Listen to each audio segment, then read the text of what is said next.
Super Retro Force. And what a way to start fucking 2022 than to do some other jack-off Jingleberry a fucking favor. As if you guys haven't already heard, I was told by Sai that I had to do a top 10 most violent game video. Let's take a look.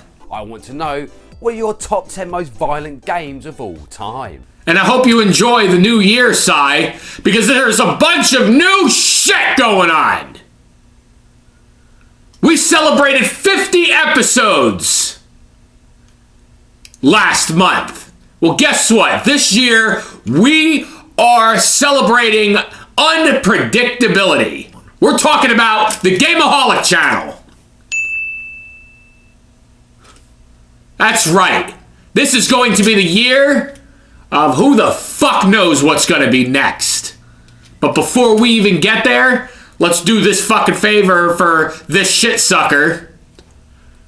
And let's count down the Gameoholic's personal top 10 most violent video games. Coming in at number 10, Dead Rising.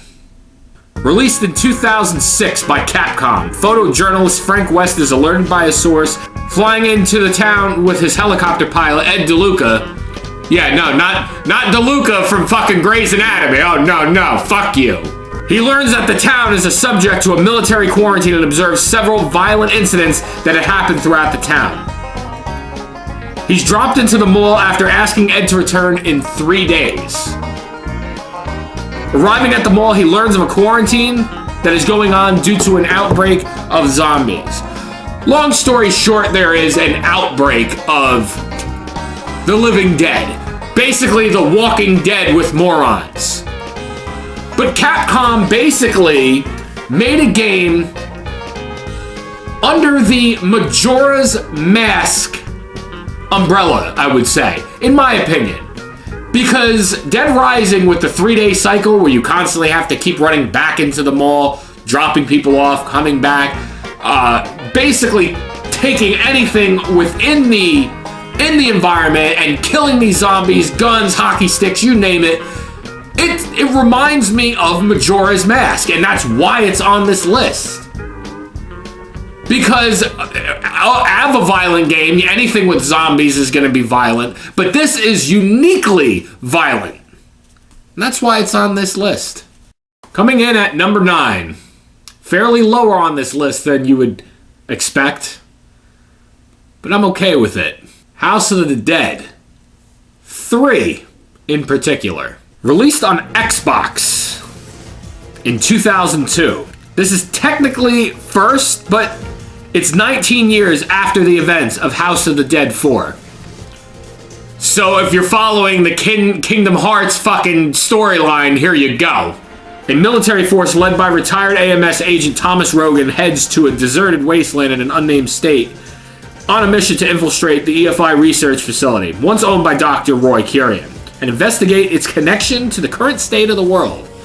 Now, for anybody who's played House of the Dead, you know how the way the story goes. You basically go in, you're shooting up zombies, etc., etc. But within House of the Dead 3, specifically on Xbox and the Wii, when you go to kill the zombies, it is a very bloody, gory style game. I mean, as any zombie game would be, but literally after you're shooting these friggin' zombies, you pop more bullets into these guys, and it's an overkill of blood. So this will help you get more points, other items for the arcade mode, you name it. The reason House of the Dead 3 is so low on this list is because there is a couple of games I have to throw in past it. But it still made the list, so. Coming in at number 8. Not a game I own physically, but a game that deserves to be on the most violent list. Halloween for the Atari 2600. Released in 1983, based off the movie with Jamie Lee Curtis. You play as Laurie Strode watching over a child running away from the serial killer, Michael Myers. Basically, You're probably asking yourself, why does this make the list? Well, there is a history reason to it. 1983, so we're going back about 39 years ago? Before I was a dimple on somebody's ass then. Because in this game, on Halloween, it is the first game I recall the decapitation of a child in a video game. Now, I more or less don't want to show this because I don't want to get a copyright strike or enforce any bullshit like this. But I'm sure there's videos out online, videos on YouTube, screenshots, maybe up your sister's ass while she's going hooky doo-doo-doo. I don't fucking know. Go check it out if you're a sick bastard like that. But it is the earliest I can recall any type of death or violence in a video game. Coming in at number 7. A game that I do not own physically, but I believe needs to make the list for good reason. Illbleed on the Sega Dreamcast. Released in 2001 by Crazy Games, Eriko Christie, who's delivering a speech detailing the struggles she faced as a child, being the daughter of a horror theme park designer. In the speech, she reveals that her father would delight in testing and of all of his new horror props and gimmicks on her. Eriko's mother filed for divorce and took the then 6-year-old Eriko with her, estranging the absolute shitty relationship between Eriko and her father. So, as you can tell, a lot of family bullshit going on. A lot of shitty business that the fucking family can't seem to fucking hash out on their own.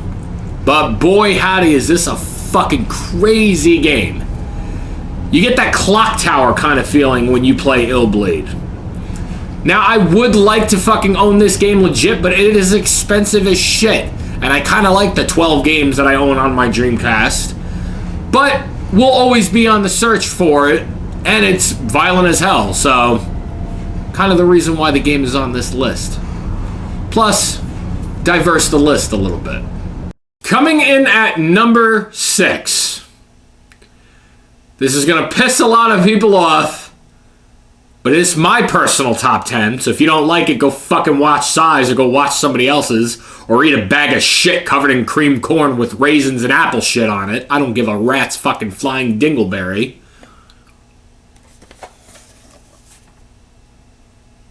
Paperboy. Released in 1984 by Midway. Concept of the game is simple. You're a paperboy. You're a kid delivering papers. That's more or less what the game is. You're a fucking kid delivering papers. Now, why did I even think to put this on this list? As a joke? Well, kind of. But in all seriousness, if you think about it hard enough, it is a violent fucking game. All this little son of a bitch is trying to do, little Billy Johnson, Jack Jimmy Jerkoff, whatever the fuck his name is sitting there just trying to deliver papers. You have a fucking garden gnome that fucking comes to life. You have people constantly driving down the street trying to fucking run them over. You got all these ramps all over the fucking place, a flying fucking tire, a fucking hula hoop bitch, a construction worker. Are you fucking kidding me? It's 2022, people. The poor guy's just trying to do his fucking job! That's why Paperboy has made the list. Because it shows you the problems of everyday people. And all this son of a bitch is trying to do is deliver a fucking paper. And all these fucking pieces of shit getting in his fucking way when all he's trying to do is give you the fucking news. Fuck the news! Coming in at number 5. One of the games has made the list before on my last top 10 of DOS, so this one shouldn't come as a surprise. Grand Theft Auto 3, released by Rockstar in 2001.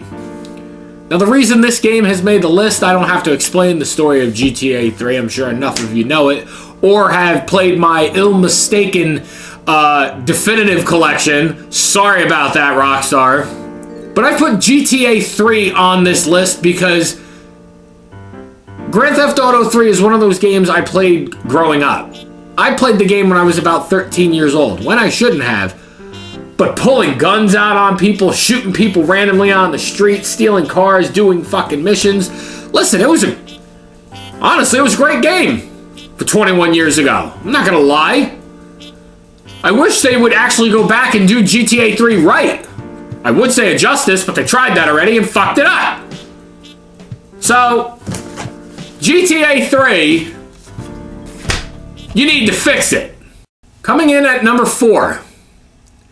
Let's throw an arcade game in here. Again, different type of list we're doing. It's an arcade game, but it was never released. And I know a couple of people out there already know what I'm talking about. Fuck it. Tattooed Assassins. An unreleased arcade game that was basically trying to sponge off of the success of Mortal Kombat. There are so many different types of stupid fucking characters, I'm not even gonna go through who fucking any of them are in this fucking game. But the game is known for its array of fucking stupid fatalities. There's gotta be 10,000 fatalities in this game. You fucking sneeze on the fucking remote, and bam, you did a fatality. You sit there and you spam the buttons, bam, you did a fatality. And the reason why Tattooed Assassins is on this list is because of all the fatalities. It's gory as shit. You want to know the release date? I don't care. I didn't do that much research. I just know it's gory as fuck. That's why I put it on the list. So if you don't like that I did my research, eat a bag of eggs covered in shit. Fuck you. So we're knocking it down here to the nitty gritty. We're down to the final 3. Well, I was thinking about it, and I wanted to say to myself, well, we already had one movie game on the list, but a second one does make the list. For the Xbox 360, and PS3 if you can find it, I think. Saw, the video game. Released by Konami in 2009. The game is set between the first and second movie, where you play as Detective Tapp. It's basically your run-of-the-muck story of Saw. Basically, trying to solve puzzles, treading carefully. I know there's like a foot meter that, it's like they're taking shit from Die Hard, I guess, on the original Nintendo. You basically... Saw is more or less basically hard to describe. It's got a Silent Hill feel to it, but it's also got a Dead Rising, Resident Evil feel to it. You're basically just trying to solve puzzles and get from A to B. You can beat the game in about 8 hours, so it's not a specifically long game. They did have a sequel that came out, Saw 2 Flesh and Blood, which I've heard bad things about, but it's also expensive as shit, so I guess the ends justify the garbage. I don't know. But if you get a chance, at least with the first Saw game, go check it out. Coming in at number 2, and I was damn proud to put this as high as it was. Some of you will be proud that I put it this high, and some of you will not be. So for the ones that not, hit that unsubscribe button, or hit the thumbs down, and go fuck yourself. Diablo 2 for the PC. Released in 2000, set shortly after the events of the initial Diablo, the player controls a new hero attempting to stop the destruction unleashed by Diablo's return. The game's 5 acts feature a variety of locations and settings to explore and battle in, as well as an increased cast of characters to play and interact with.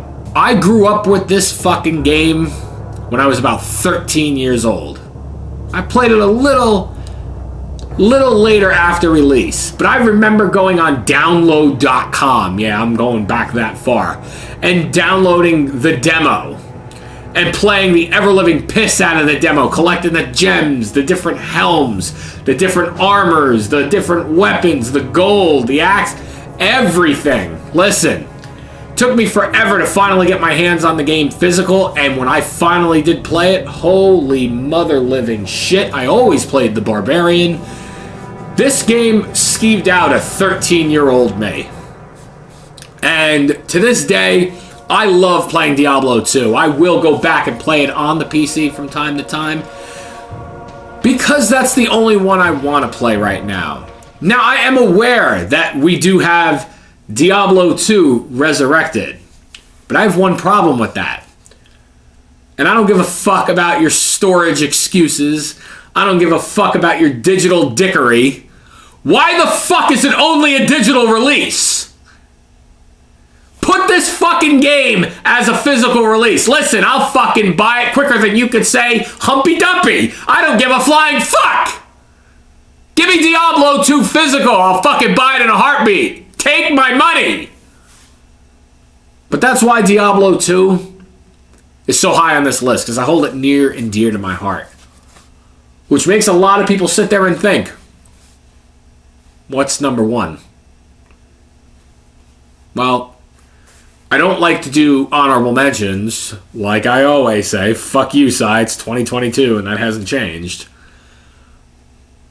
But I'm going to tell you what it'll not be. It's not going to be Resident Evil.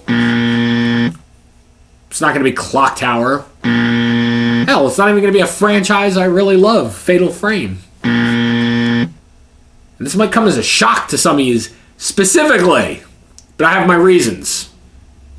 And that's why I do this channel, because I give you my opinion. I tell you what I fucking think, and if you don't like what I think, listen, there's a million other people to fucking watch. I guess I might be the reason why YouTube took away the dislike button. But my number one most goriest game of all time, merely for the finishing moves and for a part of the story specifically, released by Midway in 2002, Mortal Kombat Deadly Alliance. Released in 2002 by Midway. It was the first 3D-esque style, next-gen Mortal Kombat game, as I could say, after a lot of people were pissed off about 4. But if I need to say anything, it's... what else could I say? Shang Tsung and Quan Chi become the ever-living fucking piss leaders in this game, and basically go to the Wushu Academy and kick the ever-living shit out of Kung Lao. And spoiler alert for anybody who hasn't played this game, tough shit, then stop the video, I don't give a fuck. They beat the shit out of Liu Kang, and guess what? They kill him. Right in the first fucking 2 minutes of the game. You're just watching the preview video to get into the game. And you fucking kill the main character. Holy shit. A fatality without a fucking fatality. This is how I initially felt when this fucking game first came out. The mere shock factor of Liu Kang being axed from a Mortal Kombat game was incredible. Fucking incredible. Because they did that, you sucked me in. I'm not gonna lie, the story of the rest of the game more or less lies in the endings. Because the story mode or the season mode or the tower, or whatever the fuck you want to call it, is basically you play each individual character, you collect gold, and you unlock characters. And that's more or less the story mode. There's really nothing else. The actual story lies within playing the arcade ladder mode and watching the endings. That's pretty much the best way to say it. Not to mention that a awesome band, might I add, that got me into listening to them, did a music video for this, Edema. Oh my god, what a fucking great band. And that's why, that's my reasoning behind why Mortal Kombat Deadly Alliance is one of the most goriest games of all time. Because yes, the fatalities are super gory, some of them are super stupid,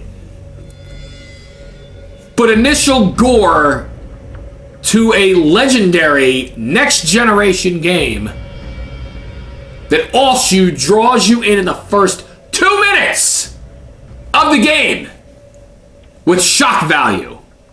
I don't even care if people shit on this game and initially say, fuck you, it's no, fuck you. The shock value is what brought me into this game when I first fucking played it. And that's why I consider Deadly Alliance one of my most violent video games of all time. And that is my top 10 most violent video games. And like I said, it's 2022 and we're here. It's the time of unpredictability. We don't know what's going to happen. We don't know how this year is going to go.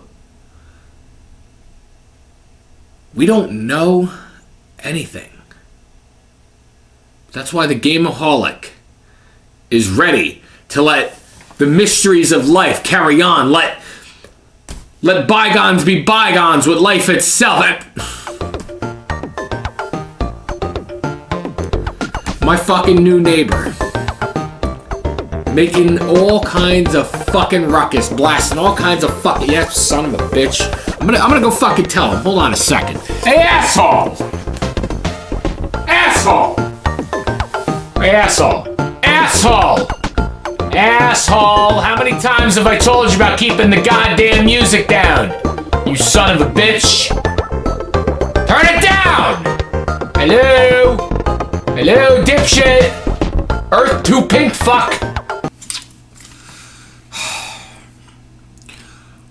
Well, here I am for the first official video of 2022 because I don't really count the fact that I got stuck doing a fucking top 10 for some fucking numbskull Nimrod like fucking Psy.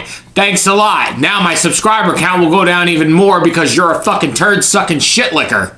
But with that being said, once again, I'd like to welcome everybody to the year 2022, where we are here dealing with the unpredictability and what could possibly go fucking wrong in 2022. Well, my new neighbor decided that he wants to be a loud fucking Nimrod dick ass who wants to fucking play his fucking music, piss me off, and shit down my fucking ears. Well, while I'm cleaning that off with a fucking bunch of peroxide in your mama's ass, let's talk about today's game by my good old fucking neighbor. We're going to talk about Kirby's Dream Course today, okay? Now, the version we are particularly going to talk about today is of no difference to the Super Nintendo, but we are going to talk about Kirby Bowl, aka Kirby's Dream Course. And the reason why is because fuck you, I'm not spending the amount that they want on an English fucking Super Nintendo cartridge. I bought the Super Famicom version. I broke the tabs off of my Super Nintendo, and that's how I'm gonna fucking play it. I'd rather be honest, like shitting in your fucking nostrils while pooping and singing Old MacDonald. But this is the way I decided to go today. So I've heard mixed reactions from this game, and with the numerous requests that I've been receiving about reviewing Kirby's Dream Course, Kirby Bowl, let's pop it in and see what this fucking Super Famicom Super Fuckface wants me to fucking talk about. Let's pop this piece of shit in. Kirby Bowl, more like Kirby Flush the fucking toilet bowl. For those of you who are wondering, Kirby Bowl was released in Japan in 1994. We didn't get it in the States until 1995. So I make a profile, I'm gonna put my name in. That's right, my name is Ass, because that's what this game more or less is fucking ass. So for those of you who are wondering, Kirby's Adventure on the NES was more or less an adventure-style game where you collect the power-ups, you go through each different level, collect points, you know, get the Star Rod, whatever the fuck they want to call it, and you basically go through all the different worlds and fight King Dedede at the end. Simple enough, right? More or less the same or less concept, story-wise, here. But no, here, you're playing golf! That's the whole thing of Kirby Bowl, right? Has nothing to do with fucking bowling. Has to do with fucking golf. Oh yeah, golf is one of the best sports in the fucking world. Why don't I fucking invite Arnold Palmer over to suck Kirby's dick? Grilled cheese, tomato soup, and iced tea. That's the way he likes it. So again, more or less, it's golf. In each level, you are playing as Kirby and using Kirby as a golf ball to shoot him into these targeted holes. Now, the targeted hole doesn't pop up until you've killed all but one enemy. So certain levels, it is easy to get a hole-in-one. And some of them are fucking impossible. Along the way, you get power-ups, like an umbrella, or a high jump, or a spark to take down a tree, or an umbrella to fall directly into the fucking hole. That's fine and fucking dandy. I wish Kirby would climb up a fucking tree and fall out.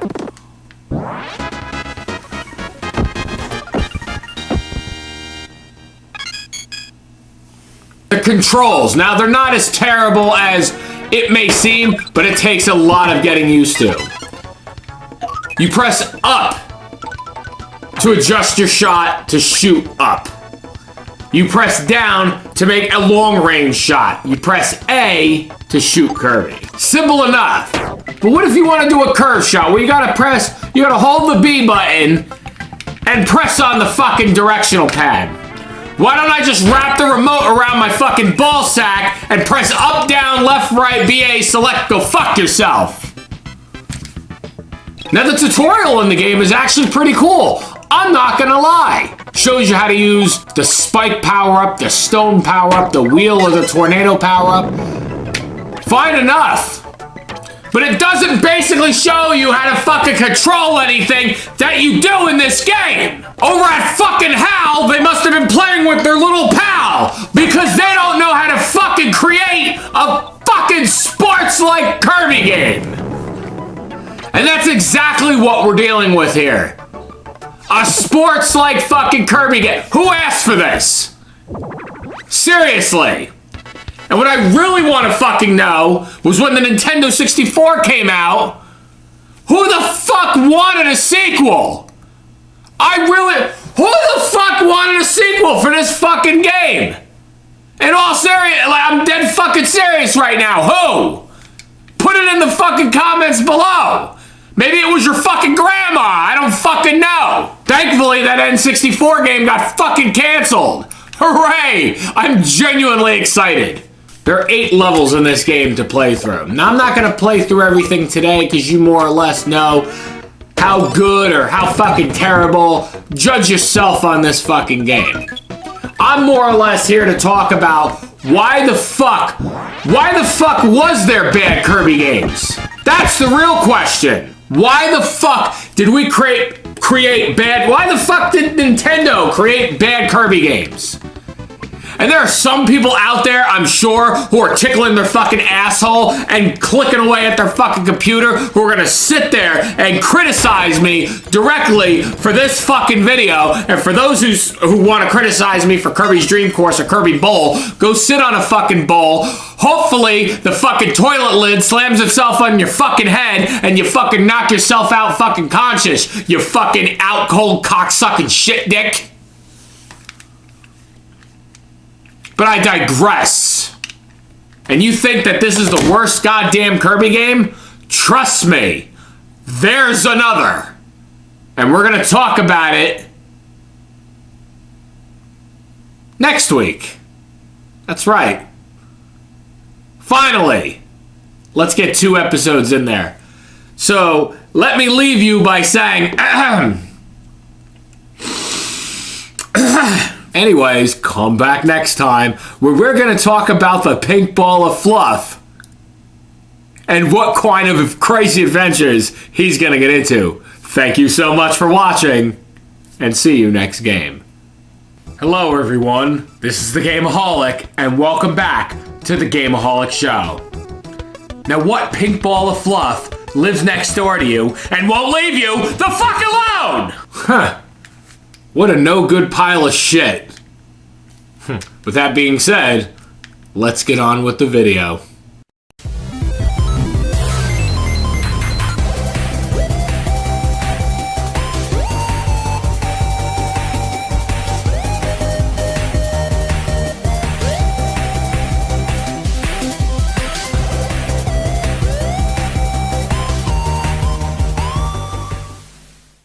So last week we were here and we were talking about Kirby Toilet Bowl or Kirby's Dream Fuck on the Super Nintendo or Famicom.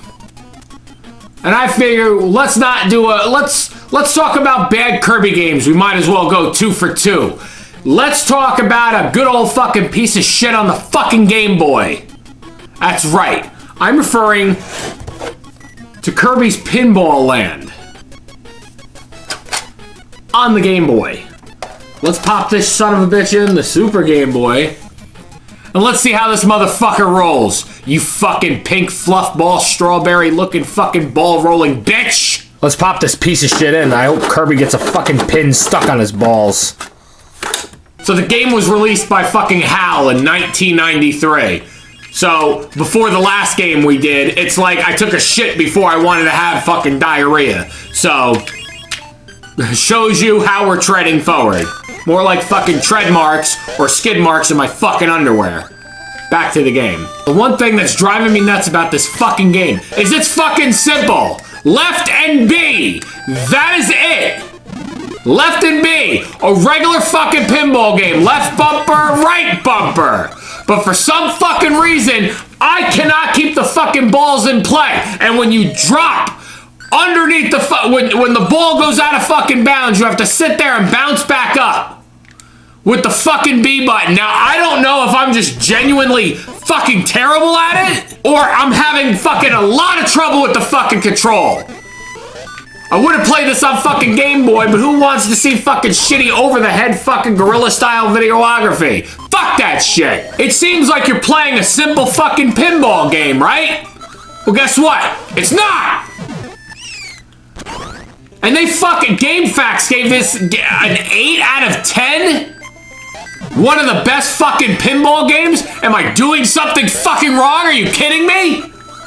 And I'm already fucking dead. So that's why I'm gonna name myself Fuck You, because that's what I think of this game. Fuck you, you fucking pink fluffy turnabout fucking Back to the Future fucking shit-logging, shit-sucking bitch. Go fucking flood up the space with my fucking ball sack, you fucking pubic-licking prick. This is ironically one of those fucking games that you could sit here and beat in less than a half an hour. Yeah, it's like when we played fucking Doug last year, Doug's Big Game. Yeah, if Doug had a fucking brain. If anybody had a fucking brain. I almost had fucking brain cells playing this shit. Am I genuinely bad at fucking Kirby? Do I not know what the fuck I'm doing right now? Are you fucking kidding me? Listen, I did research and I actually looked up the worst Kirby games of all time. And these fucking 2 games we've talked about over the last 2 weeks are what popped up. They've done Kirby nothing but no justice. And listen, I just can't seem to fucking nail this down. What the fuck? It really pisses me off because of the sheer fact that there is a good Kirby game out there. There's a great Kirby game out there. There's 6 of them on one collection! For the 20th anniversary of Kirby, they released Kirby's Dream Collection for the Nintendo Wii. Yes, I'm referring to that. Some people shit on that, but I'm gonna praise the ever-living fuck-ass out of it. And this is why. Because Kirby's Dream Collection is one of the greatest collection of fucking games, not only just because of the games that are on it. You got Kirby's Adventure, and you got Kirby Superstar, and you got Kirby 64 and the Crystal Shards, but you've got everything. You have you have pictures, you have music, you have great menus. Holy shit. You have a plethora of fucking shit. You have a museum that tells you of every Kirby game that came up to date to that point in time. And it breaks it down for you. Hell, people have talked about the fucking Super Mario All-Stars limited edition for the Wii. And to me, compared to the Kirby's Dream Collection, it fucking sucked. Yeah, that's right, I'm gonna fucking say it. Then why the fuck is it so expensive? But that's why I'm here. I'm here to tell you what I think you should play and what you shouldn't fucking play. You don't have to listen to me. There's 98 fucking more YouTubers and 178,612 fucking people who are all across the internet, probably Twitter, probably in your fucking Aunt Mildred's dick hole, fucking complaining about fucking games set online. You're probably gonna sit here and complain about this fucking review. Well, complain about this while your sister watches me fucking stick it in her fucking ear, you fucking dick-logging shitbox fucking TV television dick. You don't know how fucking unlucky it is for me to play this fucking game. To play bad fucking Kirby games. I have no luck in the fucking world. I have no luck in the casino. I've had no luck. I've lost all my money. I played Casino Kid. I've lost thousands of dollars. So I'm done playing in the casino. There's one thing I haven't done yet.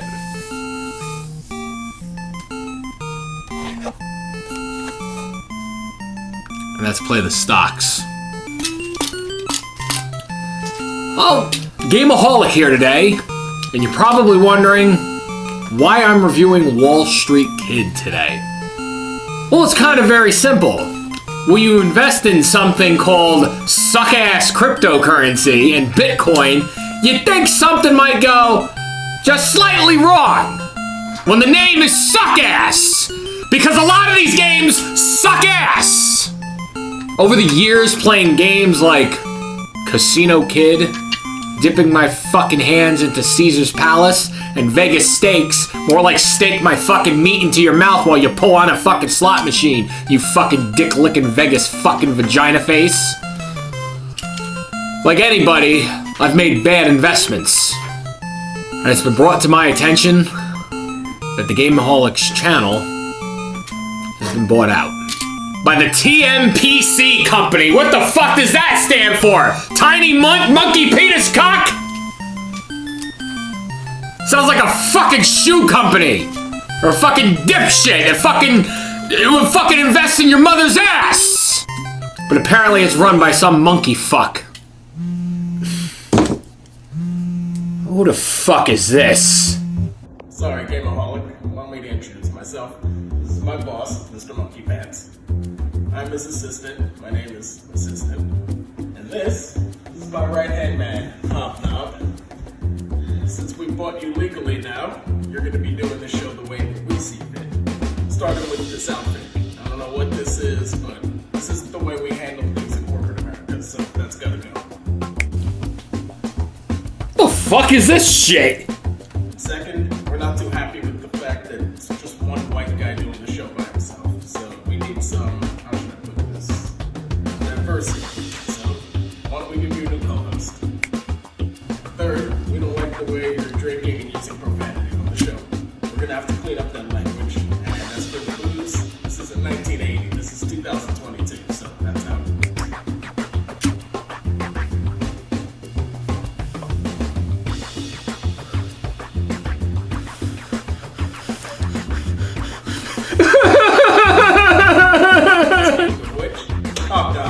Not just some Long Island iced teas.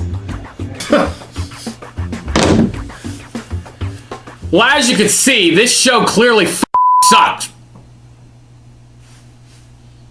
Did I just get bleeped on my own chat? Who are you people? I'm just here for diversity.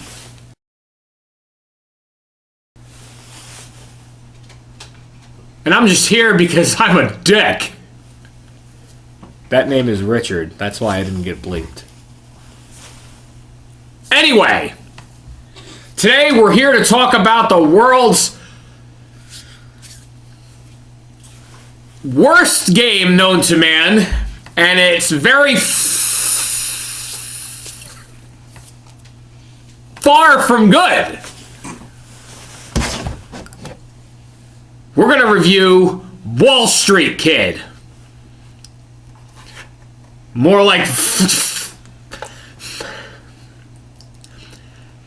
Let's just pop it in the console, okay? Let's pop this... You know what? It's cheat day. I'm not dealing with this. Wall Street Kid by SoFel Entertainment, the same people who did Flippin' Casino Kid. Priscilla, the pricey prima donna, the flippin' whore. Larry, the lofter, who's that? Larry Hagman? The ruthless Stanley, the crafty consultant? Who the hell are these people?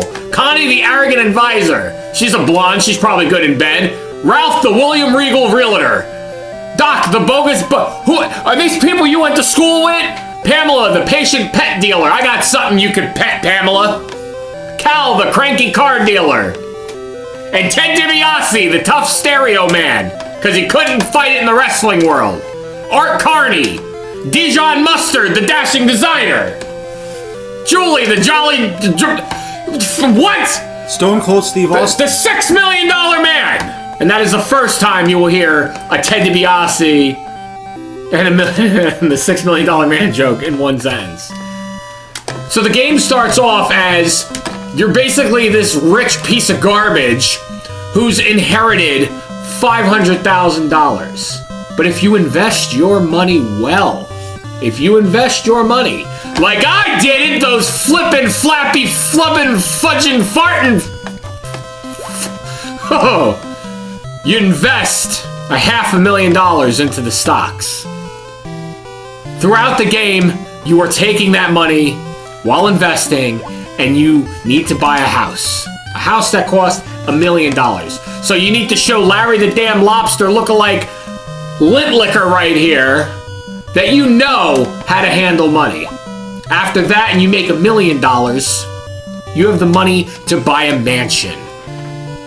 When you are able to buy said mansion, and you show friggin' Larry Miller from chairman of the board here that you know how to control money, then you inherit $600 billion. $600 billion! You know, I could buy 98 copies of the Nintendo World Championships. I could make Hong Kong 97 an actual game. So Wall Street Kid works like this. You're working Monday through Friday.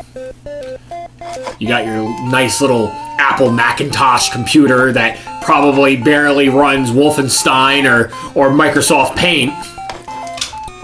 And throughout the game, you're working 9 to 5. And within that 9 to 5, you buy stocks. Now, the game pretty much, it's all it's about. It's about frickin' stocks. You buy all these imitation things. Carnivore, Centipede, Armin Express. Like, what the hell? Ahmed? Is that supposed to be American Express? More like American Depressed! Also in the game, you have to take your girlfriend, Priscilla, which apparently is missing an L because they didn't proofread the damn game before they made it. You have to take her shopping, you have to buy her flowers. And that passes the time in this game! It's like Majora's Mask! But guess what? Run by business people! Kiss my wiener! By the way, this game has got to be most accurate on the government. Let's trade stocks right before tax day. So you have to do other things as while Larry Miller is watching you waste your money away, and you're basically trading the stocks. You can have your character go swimming. You can take out loans. You can do a loan payment. As of right now, I've got $500,000. I can afford to buy back my own channel, but I won't. So you have to look at the newspaper every day to basically look for little said hints in the game that will basically tell you what stocks to buy, what's going to go up, and what's going to go down. And this is Connie. My name is Connie. I have an excellent investment tip. I have to pay her $1,000. That sleazy skank, I have to pay her $1,000 just to get advice from her. Come back soon, I'll have more info. Goodbye. Well, guess what? These new executives that own my channel didn't say anything about sign language. Rattel Toys? So, let me get this straight. That tomato company that sells the tomatoes in the can wants you to buy toys? Yeah, that's real smart. Anyways, this friggin' tramp that you're basically, who's your girlfriend, you can't go so many hours or so many days without giving her something, without giving her a picnic or a carnival or goes shopping. When she goes shopping, she's like, bye, honey. I'll see you in 4 hours. Where the hell are you going for 4 hours to go shopping? Here's a news flash, honey Priscilla. Don't come back! So Priscilla, I got a good idea. You know that stray hound you had me invest in? We'll go step out in front of a stray hound bus. You stupid snitch. So apparently when you touch the barometer, if I'm not mistaken, doesn't a barometer teach you the weather? Wait. Kaufman? Friedman's? Pan Am? Reeboks? Are you kidding me with these knockoff names? Somebody got creatively stupid down at Sofel. I know what they should change their new company name to. So sell off all your assets. You butthead. Now while I'm sitting here, I'm following things here and there. Investing in Boing. Whatever the hell knockoff name that's supposed to be, I couldn't tell you.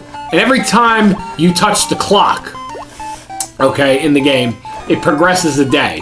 So again, you play Monday through Friday. When you get to Saturday, there's a point where you're going to get to Saturday in the middle of the second week. And basically what the game will tell you is, in that second week, you have until Saturday to come up with $500,000 in cash. $500,000 in cash to pay for the house. Otherwise, the game is over. How stupid is that? You know who's the athlete that sells Reeboks? Bob Jackson. So you get to a point where Ralph, your realtor, basically tells you that if you don't have $500,000 in cash to basically buy this house, you're done. Game over. And I could give you a really good idea how this game's gonna go. Because this is the TMPC Gameoholic channel. And here we are. So we're now at Friday. We're 1 day away. We're 1 day away from them telling you that you have to spend that $500,000 to buy the house. But here's the news flash. Even with all that selling you just did over the last 2 weeks, the scumbag tells you, oh, guess what? You need $1 million to buy the house in cash. So guess what? Larry Miller tells you it's game over.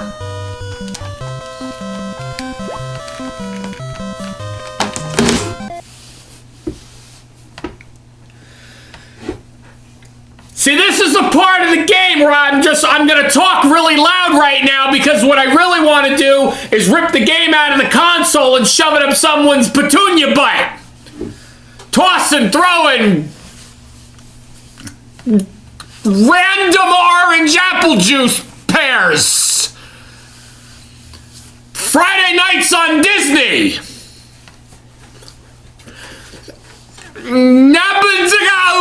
Stay tuned for an all-new Ally McBeal. I can't do this. And listen, this is not what my fans want. I'm just seeing right now my subscriber count going down by the second. And Gameaholic fans, listen, my Gameaholic fans, everyone out there who's been there since the beginning, I need your help right now. You need to join me. You need to join me on this journey that we can achieve together. And I hope that in your hearts, today, for the love of Christ, hopefully tomorrow, you can help me find a better Gameaholic. Please. Send $5.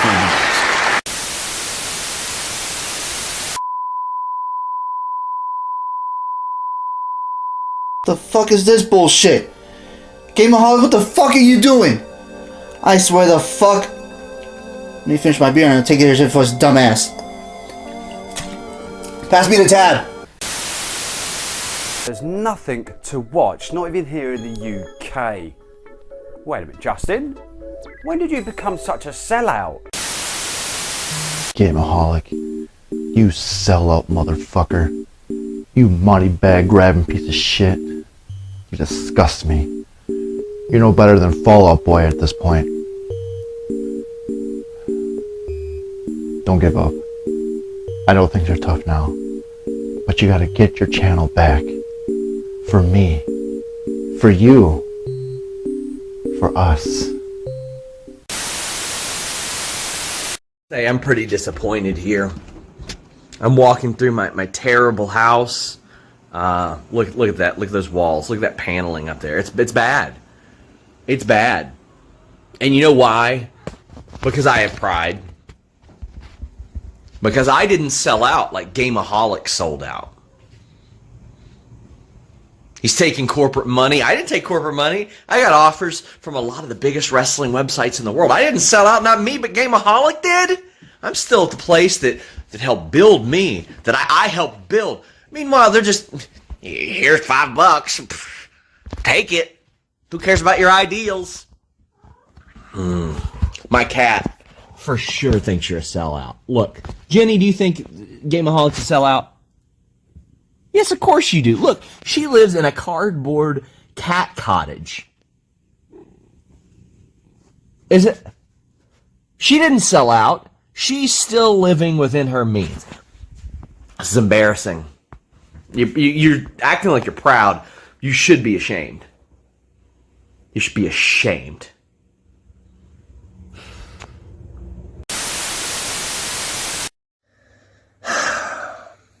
Gameaholic, man, I'm a little disappointed in you, brother.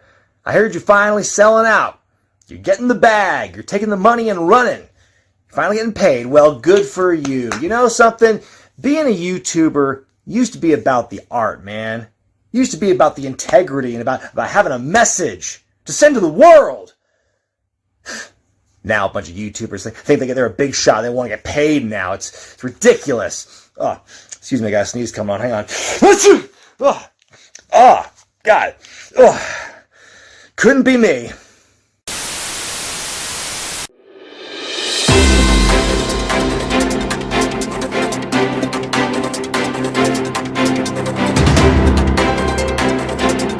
In breaking news, the Gameaholic has just bought back his channel from the corporation, the Megacorp. We go live back there to talk more and more information. And also just came in, I had no pants. Film at 11. Anyways, I hope you guys will join me next week on the Gameaholic. Next week we're gonna review.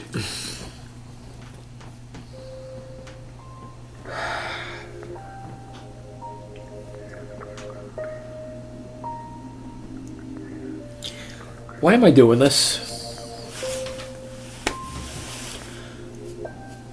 Why am I allowing a show that I've worked so hard and garnered such a small, but good, fan base go down the toilet? You mind, stepping off to the side for a second? Yeah. There's some subs.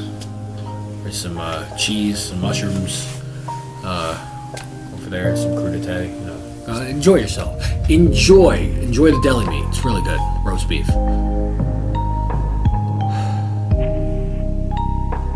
Go ahead. What this guy's afraid of.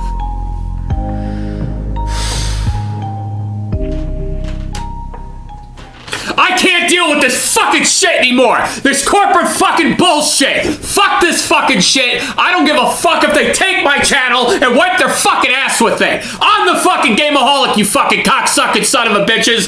I fucking reviewed this fucking game as best as I could, and now I'm gonna tell you what I really fucking think of it. Wall Street Kid can suck my Wall Street dick! I hope the fucking corporate cocksuckers of America take this, put it in their fucking gas stations, shove it up their fucking ass. I hope anybody who fucking turns on this fuck fucking game, hopes every fucking stock in the goddamn world fucking plummets. Then when it plummets, I hope they fucking dig this game out from the ashes, lube it up real good, because it really got me fucking going now, and I hope they shove it so far up their fucking ass that the only thing that they fucking shit out their fucking mouths for the next fucking 4 years while all this bullshit's going on in the world is this fucking game. Fuck you, digest that, bitch! And no, I don't digress! Now it's time for me to fucking fix this shit. It's time for me to take back what I've earned. And that's the Gameoholic channel.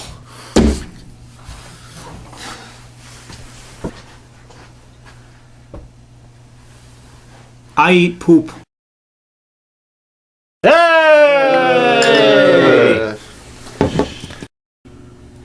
So, Gameoholic, glad to see you got your channel back. Proud of you. What the fuck were you thinking in the first place, you fuck?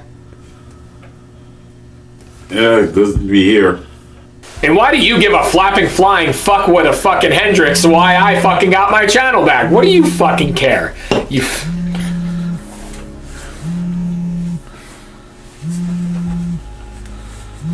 What the fuck do you want?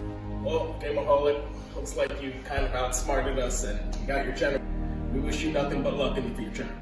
Well, I'm not gonna lie to you, we kind of enjoyed doing this Gameoholic channel thing, and we really enjoyed our own video game channel review show. So, I'm sure if we're smart enough, we can find someone else who's willing to sell out their hopes and dreams and give us their channel. I think you guys know this English guy. Maybe he's willing to sell. Well, I appreciate the nice words, but I gotta let you go. Your sister's calling. And it's pretty funny.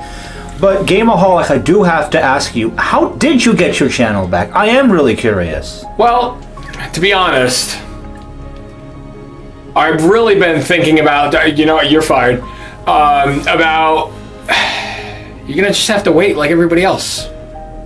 Next month, you'll find out. Well, since we're all here, there's one thing left to do. Still kill. Still kill. Back up in your ass with the resurrection. It's the group harder than an erection that shows no affection. They wanna ban us on Capitol Hill, cause it's die motherfucker still. All along it was the ghetto, nothing but the ghetto. Taking short steps, 1 foot at a time, and keep my head low and never let go. Cause if I let go, then I'll be spineless. I'm going insane. I think my mind just goes out of control and judges subjects mothers read about.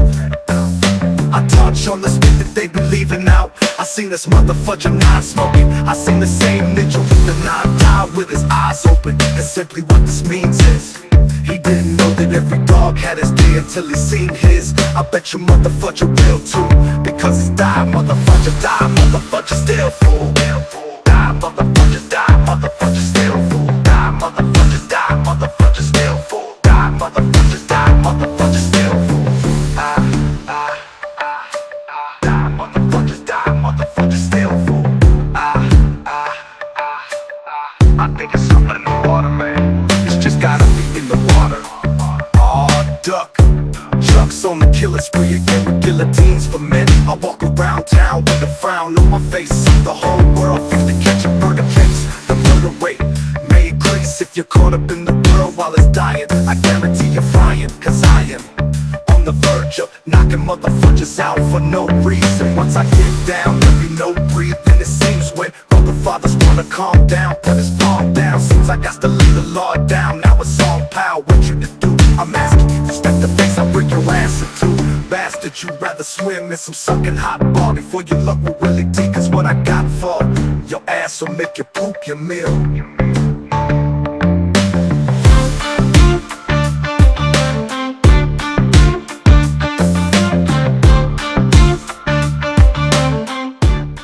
Well, that was one hell of a fucking day. Dealing with the Tiny Monkey Penis Cock Corporation and finally getting my channel back. You're all probably wondering how the Gameoholic got his channel back. Well, it's not as easy as you think. I have my channel back. Huh? Yeah, whatever. Yeah. And now that those assholes are finally taken care of, maybe we can concentrate on the game that we're gonna fucking play today.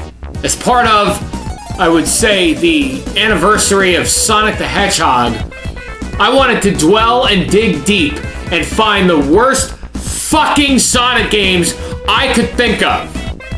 And not only did I find them, I found 2 of them. And on the same collection. Now keep in mind that one of these games was released in the arcade and the other on the Sega Saturn. While I do not own either one of them in a physical aspect, they were released in physical form on a compilation called Sonic Gems Collection. Now this was released in the US in 2005 and was also released in Europe on PS2. More like Europe might as well have just fucking pissed on it. And who else would I know from Europe that probably would take a big old fucking dump on this game? Oh, wait a minute, that's right. Well, silly me, silly rabbit, these fucking games are for dicks, just like you! That's right, Sai! It's because of you that I'm doing this today. The 2 games I'm talking about in fucking particular on this are Sonic the Fighters and Sonic R. Without further ado, I'd rather take a big old fucking further doo-doo, more like a close shit, on both of those fucking games. Let's pop this fucking gonorrhea-infested shit-feeling fucking keto waffle maker in my fucking GameCube, and let's see how this shit fucking rolls into my fucking life. Fuck you with my finger on a Monday when this airs. Let's pop this piece of shit in. Honest, I never knew that Sonic the Fighters had even come out in the arcade. I didn't know about this game until the Sonic Gems Collection came out. So to me, this was a good old holy shit moment for a Sonic game that I'd never played before. Holy shit! But guess what? That don't mean much. That's like saying Glover was a glove that fucking jerks you off. The fucking Sonic the Fighters logo looks like something that somebody fucking drew in Mario Paint. Sonic the Fighters was released in 1996. Probably about 5 years after the original Sonic the Hedgehog. Great timing, do not get me wrong, to finally get into the arcade world and release a game. 1996 in the arcade. I mean, we're talking about great shit that was out around that time. In the arcade. WrestleMania, the arcade game. You're also talking about Mortal Kombat, Street Fighter. Hell, Mario even had a couple of arcade games at that time. But who the fuck asked for such a blotchy, blingy fucking piece of shit like this? So you get a cast of 8 characters. We're gonna start off in South Island. And holy fucking shit.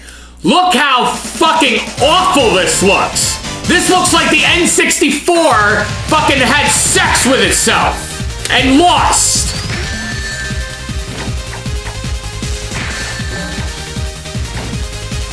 The fucking graphics are all blotchy and blocky. It's really hard to pinpoint how this is. So you press the A button to punch. You press the Y and X button to do these combo moves. And you do B to guard. Now, if you hold B 5 times and get hit, your guard is gone. You're screwed. You cannot block anymore within the whole round. It's so fucking stupid. So for every stage that you beat, every level that you beat in this game, you get a Chaos Emerald. You get all the Chaos Emeralds, you more or less win the game. The game ends, you're done. But remember, this is the Game Game-O-Holic channel. We don't finish games on this fucking thing. We just talk about it, and I like to show the footage later on because this is a stupid fucking channel. It's very easy to land combos, which I can honestly say is better than any of the other games, any other fighting games I've played in the past. But for 1995, I mean, come on. Really? You couldn't have done any better? Like the fucking animation and how the character of Amy looks? Fuck you! Who the hell is Bark? Or Fark? Or Bark? Yeah, his name is Bark. The fucking screen just looks like shit. That's how bad the graphics are in this game. I can't even make out the names that are 2 feet in front of my fucking face. It's more or less the same boring crap in this game. You go through each level, basically fighting Knuckles and Tails and Bark, the fucking yellow macaroni and cheese looking asshole, whatever the hell he is. I don't even know if he's a dog or a friggin' bear or a Siamese septic. I don't know what the hell he is. It's very mediocre. It's very boring. The moves are nothing different. Anytime you try to grab an opponent or an opponent grabs you, you cannot block it. Sega's creativity at its fucking finest. What kills me is this game is one of the definitive, probably one of the best ways to actually play Sonic CD for an affordable price. But here's the thing. Go ahead and buy a Sega CD and see how much that fucking runs you. See, this is where I'm gonna run down the Sega market. Anything that is a Sega-owned console.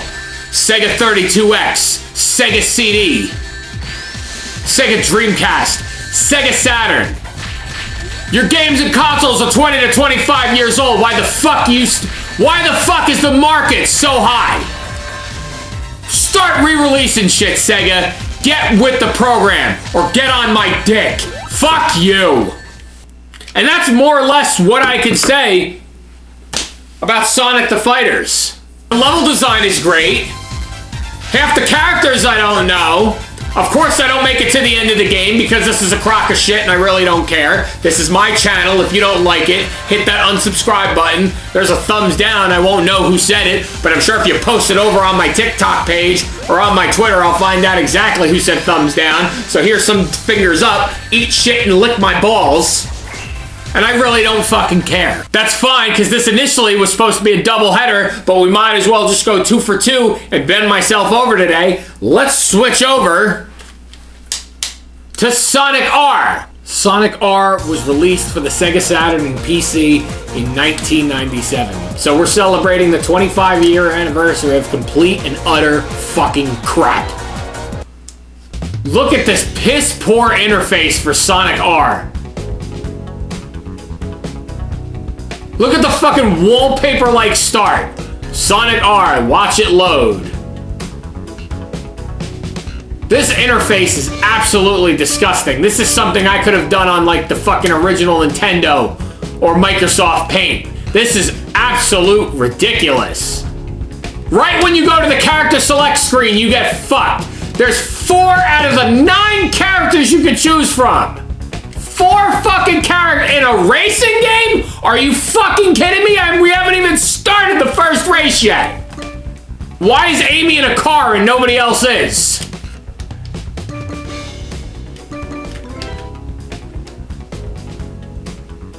So we're gonna play as Knuckles and we're gonna go to Resort Island. Once again, 4 levels. 5 levels in the fucking game and one of them's blocked off. So the control layout is like this. You press A to jump. You hold B to accelerate. But holy shit! Look how fucking terrible this is! When you're holding B to accelerate, Knuckles is going all over the fucking place. You literally have to take your thumb off, put it back on, take your thumb off, put it back on. Move the D-pad left and right just to stay within range. Are you fucking kidding me? I'd like to take my thumb off the B button and shove it straight up my ass. That's right, yeah, I just said I would shove my thumb up my own ass. You wanna know why? Because at least if my thumb goes up my ass, I have the potential possibility of it coming out of my fucking dick hole where I can use my fucking wang as a fucking joystick like the fucking Atari or an arcade, and it might actually fucking feel good. Fuck you, Sonic R, you rantin', raving, fucking numbskull, shit-cocking, ball-blasting, fucking gotta-go-fast fucking bitch! I understand the whole point of the game is gotta go fast, gotta go fast. Well, maybe if Sonic would go fuck himself, I'd go a little bit fucking faster. This has gotta be the worst fucking interface, the worst fucking racing game I've ever played. And don't get me wrong, I'm not trying to compare it to Mario Kart. I'm not trying to compare it to shit, even some of the old NASCAR games. But come on! Micro Machines had games out around this time. Even earlier. Cruisin' USA! Racing game. Excellent! You're telling me this comes out after Cruisin' USA and we couldn't do any better? Are you fucking shitting me, Sega?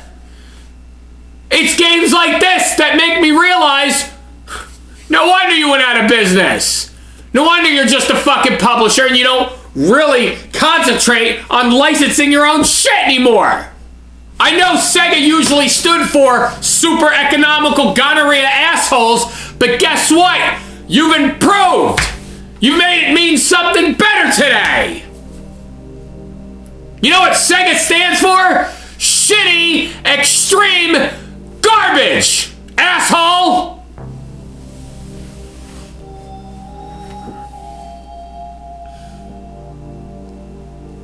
Sega, what is wrong with you? And I'm gonna call you out on this. I'm gonna call you out on this, Sega. How could you fuck up something so fucking easy to do? Especially with a collection like this. No wonder in North America it only came out on GameCube. Because your fucking scores were probably so poor, nobody wanted to friggin' buy it. Yeah, that's right. That's right, Sega. I'm attacking you intentionally with Sega. Listen, Sonic the Hedgehog 2, Sonic Spinball, Sonic Triple Trouble, Drift 2, Tail Sky Patrol, Tails Adventures, all games on Game Gear that I don't even own or never played, and I'm sure they're a lot better than those. Sonic CD. Why would you put 7 decent games and 2 garbage games on a fucking collection? What, did you run out of ideas? No, you just fucking ran out of the room with your pants down like a usual jerk-off would. And it drives me nuts. It drives me up a wall, Sega, that you got away with this. That you got away with this. No wonder you sold off your shit to Nintendo. You stupid son of a bitch. That's why I'm glad other companies didn't sell off their assets. Hell, there's one company that claimed to be 64-bit before it was 64-bit. Because with all its equal additional success in processors, it was 64 bits. And we're not talking about the Nintendo 64. Oh, jeez. Oh, God, no!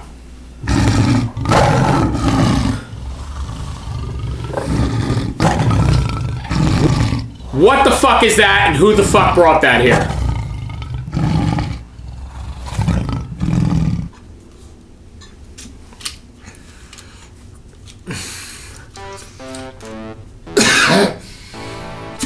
Fuck you!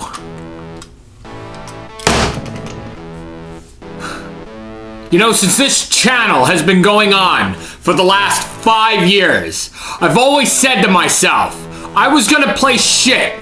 Strictly keep it locked down to special shit.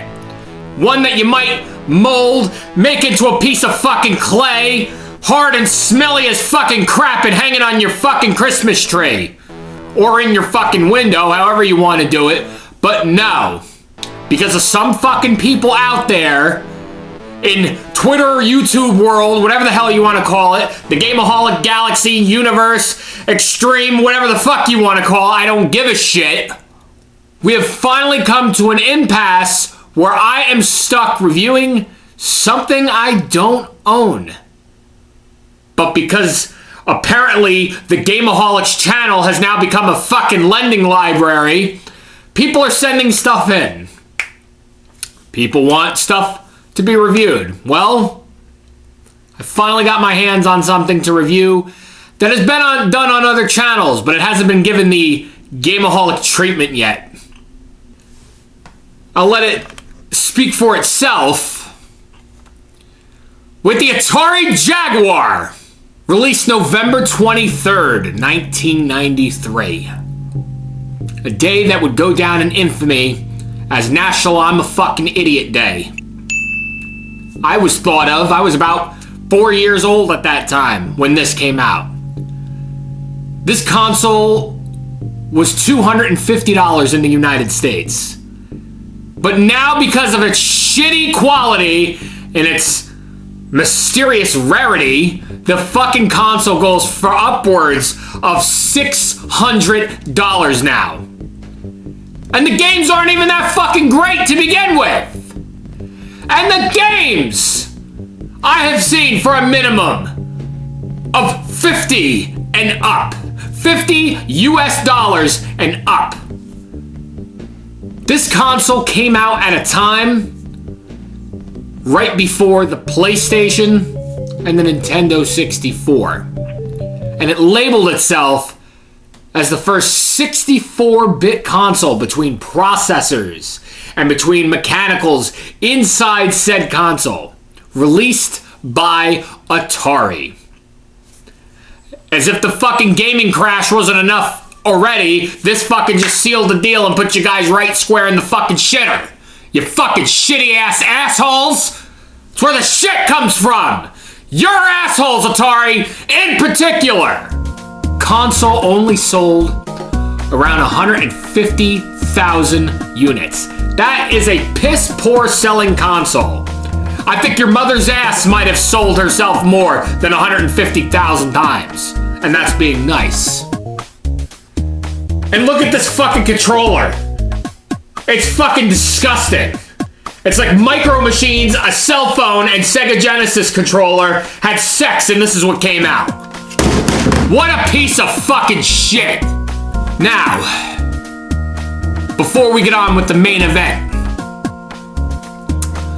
keep in mind, this console, again, was lent to me by Dave. Thanks, Dave. You might as well have given me dog shit covered in piss and fucking vinegar. But keep in mind that these games are ridiculously expensive. So while I know I'm going to be missing out on great games such as NBA Jam, the Jaguar version, Rayman, and I'm sure there's a whole bunch of other fucking games I'm forgetting, I want to talk about 5 in particular. 6 that I have here, but 1 I am choosing not to talk about. And that is skiing and snowboarding, Alien vs. Predator, Doom, Iron Soldier,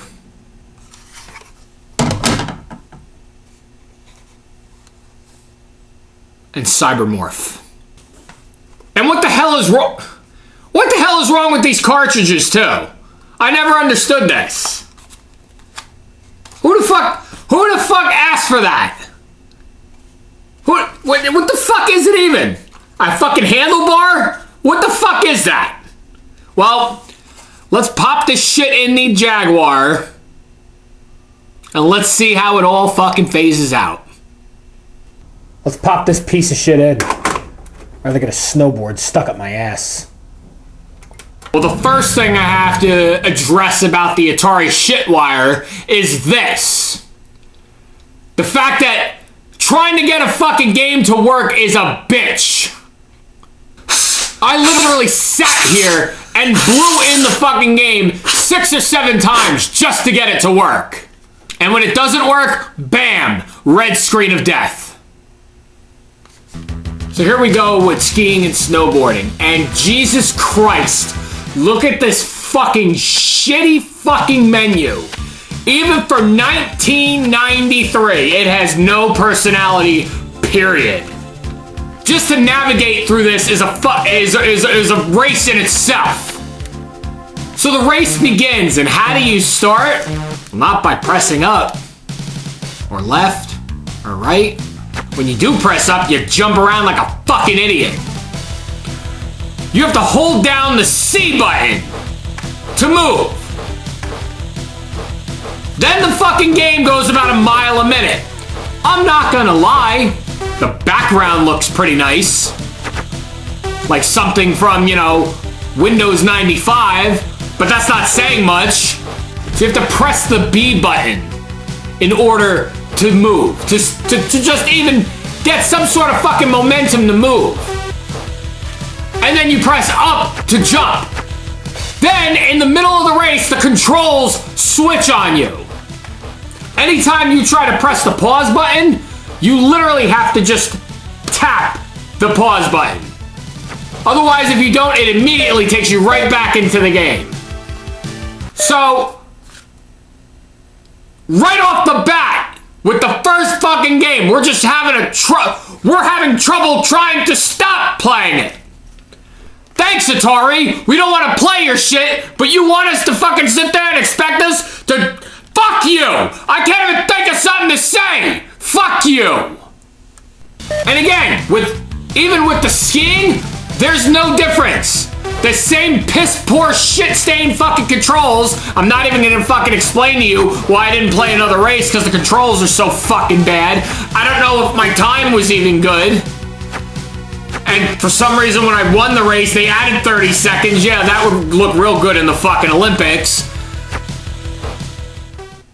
You gotta remember, these games are expensive. And playing a sports game really doesn't mean anything. So we could take this game out, stick the end of the handle straight up your fucking ass. So when you go to exert it out, there's no eject button. So eject this, you cocksucking, licking, dickin' Atari tickling motherfucker. So now let's just move on to the icing on the shit sundae. Let's pop in Iron Soldier. Let's pop Iron Soldier in.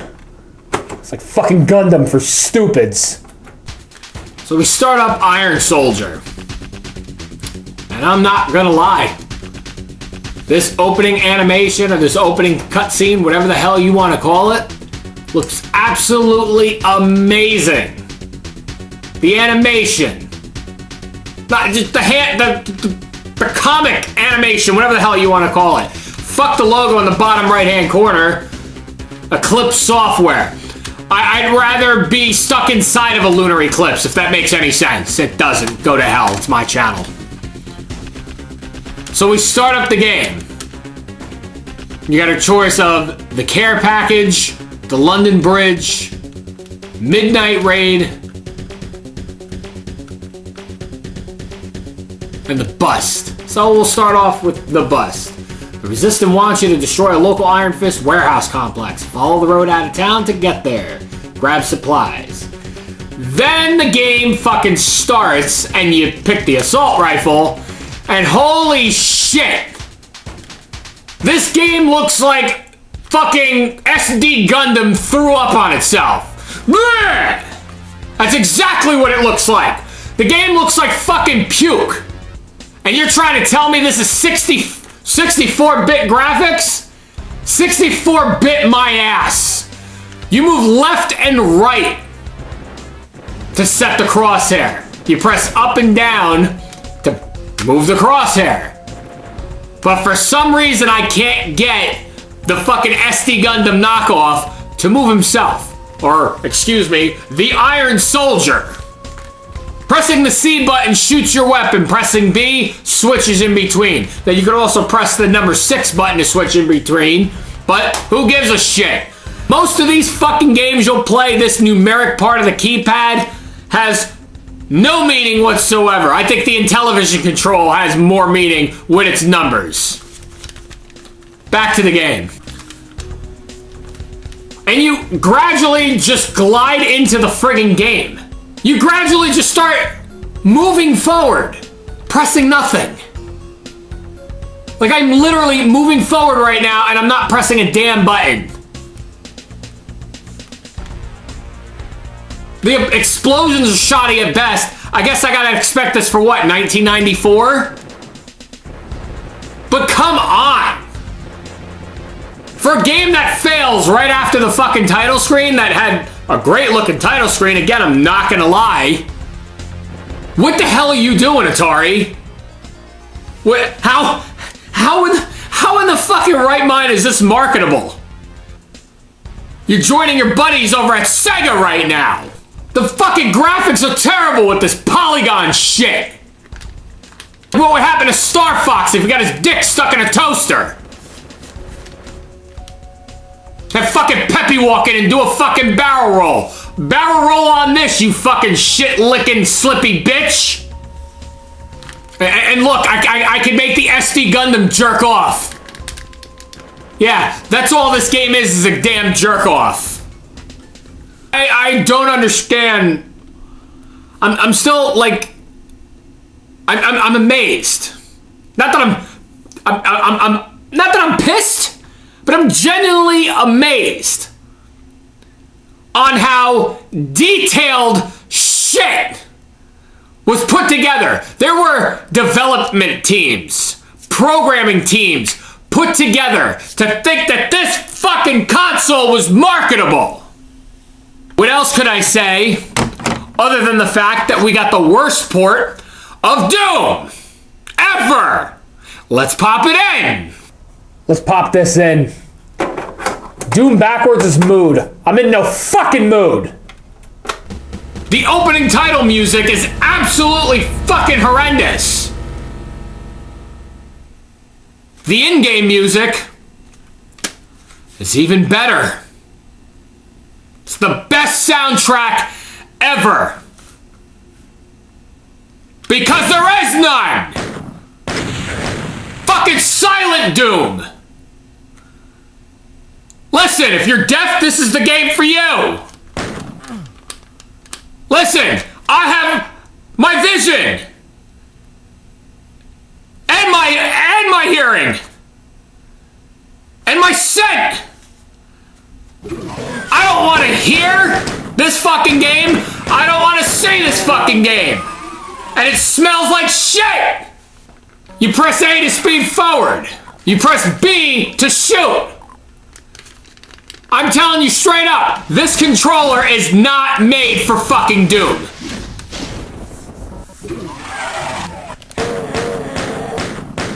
Yeah, ID Software is the one who did Doom. You know what they are? That's what it stands.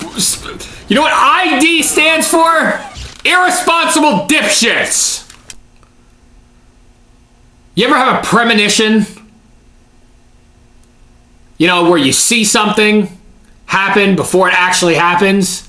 Like in that movie, The Jungle Book. It's not what I'm talking about. Go fuck yourself. I know there are people that have reviewed this fucking game. And there are people who have liked this game. And for those people who like this fucking game, I hope it gets stuck so far up your fucking ass, you spit your own toenails out for the next fucking 6 weeks. So eat shit and bark at the moon, fuckface. Cybermorph. Let's pop this piece of shit in, and I hope it gets fucking stuck in the console and breaks. Let's finally pop Cybermorph in. Where did I learn to fly? Well, not the same place where you learn to go fuck yourself. This was one of those games where I was kind of hoping I would get the red screen of death and it wouldn't work. Well, that didn't happen, unfortunately. So at least the game is smart enough right in the beginning to let you choose your control options. Not that the control is anything to fucking write home about, but at least it gives you that option. So you have these 8 planets to choose from. Okay. Use the speed of the Griffin to round up all supplies laying abandoned. I don't really give a fuck what that says. And here we go, we start, and holy shit. Cybermorph. It's like if Gradius tried out for American Idol and failed. You press C to shoot. Press B to brake. A moves you forward. And the game casually lets you slide along. And whereas, yes, we've already established that the fucking control is tight and it's not the greatest, you can kind of move okay in this. There's actual speed in the fucking game. Holy shit! But guess what? Every fucking time you hit a mountain, a cliff, whatever the fuck you want to call it, you get this stupid little fucking head that pops up and says, "Where did you learn to fly?" How fucking annoying is that? Where did you learn to fly? I got my finger in my ass. Fuck you!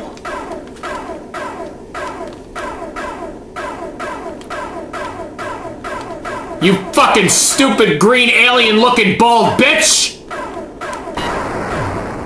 And other than that, Cybermorph is just your average run of the muck fucking shooter.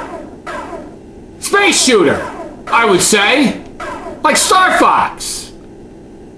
It's fucking terrible.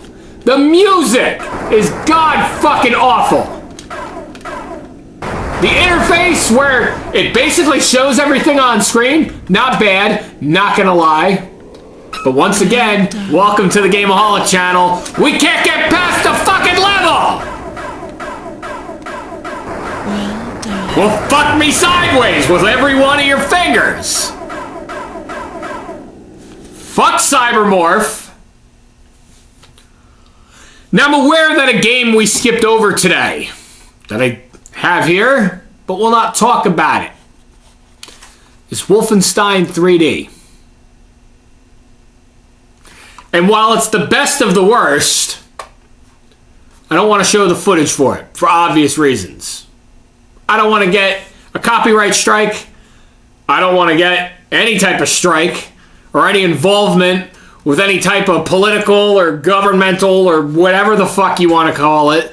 So as far as I can tell, Wolfenstein, you're going to have to wait for another time. We'll come back to you eventually. But I thought I was saving the best for last, meaning, let me give you a little history lesson real quick. When I found out about the Atari Jaguar, a mere 15 years ago, I would say, so as far back as 2007, I always had wanted the Jaguar for one game, and one game in particular. And that's the final game I'm going to talk about today. And that is Alien vs. Predator. For 15 long fucking years, I had been dying to actually try this game. Now don't get me wrong, I've played the arcade version. I've even played the Super Nintendo version. And I was excited when I played both of them.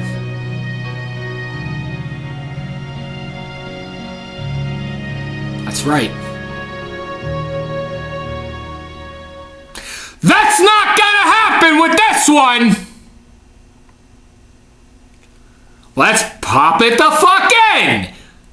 Maybe I'll take it out and shove it up my ass! I really hope to God this fucking game doesn't work at all! Right out of the gate, the game is uglier than fucking shit. It looks like your mom on date night. So you get a choice to pick between the alien, the predator, or a marine. So we're gonna start off as the predator. Right at the fucking beginning, look how slow the predator moves. When you play as the predator or the alien, you basically have to go into this stealth mode. Kind of like Metal Gear Solid if it had no talent. And basically sneak around to kill these fucking Marines. And that's how fucking slow this is. Not to mention, it's one of the only fucking games on the Jaguar that actually has to load. It's a cartridge! How does it have to load? This isn't Batman fucking Forever! Not to mention the graphics in the game. Holy shit. How the fuck? I'm getting sensory deprivation. How the fuck can you not? My eyes hurt. My fucking eyes hurt from playing this. Everything in the background blends with one another. The only thing that does stick out is the fucking hand and the fucking pause screen. The only fucking character worth playing in this game is the fucking Marine. And that's not saying much. He's the easiest to control and you don't have to sneak around. But it takes 4 or 5 shots on each fucking enemy. Are you fucking kidding me? You know, I kind of wish in the fucking beginning of every game you start up has the fucking Jaguar logo spinning. I wish the fucking Jaguar would just come out and fucking shit all over my fucking face. I'd rather suck the inside of a fucking tiger's ass or a jaguar or a fucking elephant's ass. I don't give a fuck. Any animal will fucking do at this point. And what's funny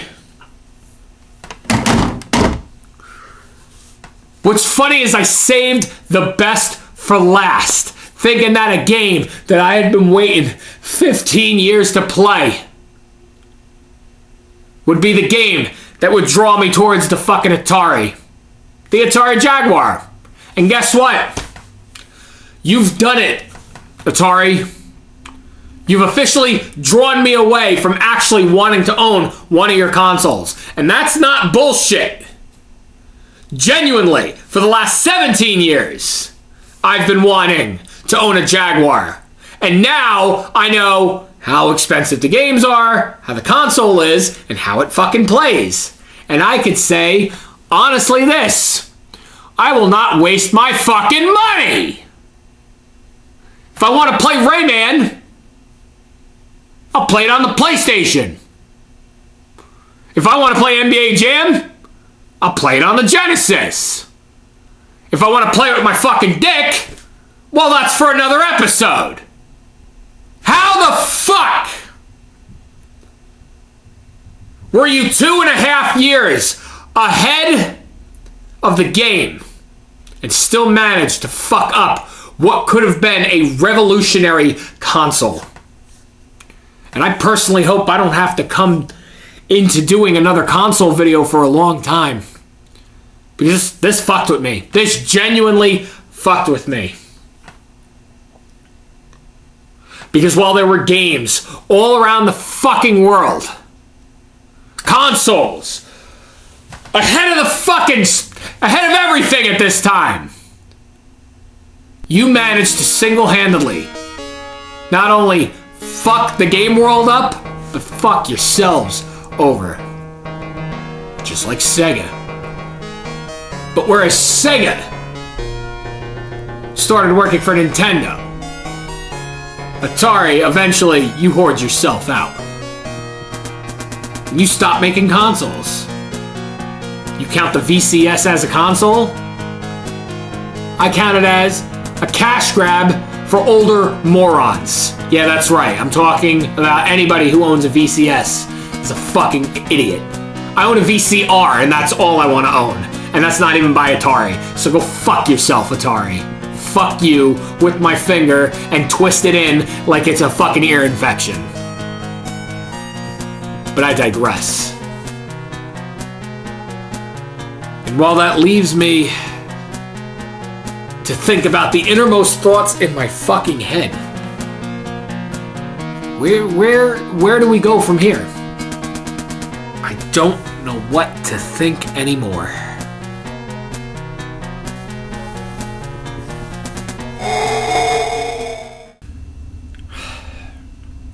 Well, at least the shit of the shittiest toilet in the world of dumping your ass and taking doo-doo out of it is done.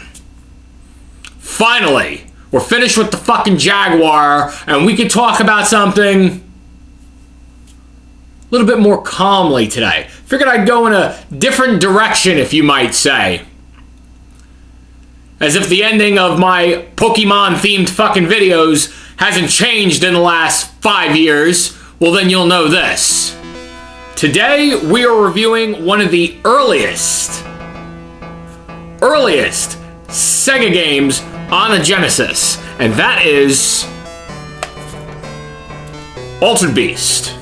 Now, before we get into reviewing this, I'd like to mention a couple of things. Number one, want to thank everybody who has been subscribing to the channel, following us on Twitter, TikTok, all over the globe and all over. Thank you. I do appreciate that. Again, you guys got to be the craziest son of a bitches for tuning into this every month, sometimes twice a month. Number two, we're going to be starting a new little sub-series I want to talk about right here called The Summer of Sega. Now, what that is basically is some dumb fuck who has another channel who likes to do the Summer of Blue Bitches over here. For the entirety of the summer, the Gameoholic is going to talk about either produced, released, or created by Sega themselves. Because super economical gonorrhea assholes isn't enough, so I figured why not dedicate a whole fucking season to it. So from now until the end of August, we're going to be talking about Sega games.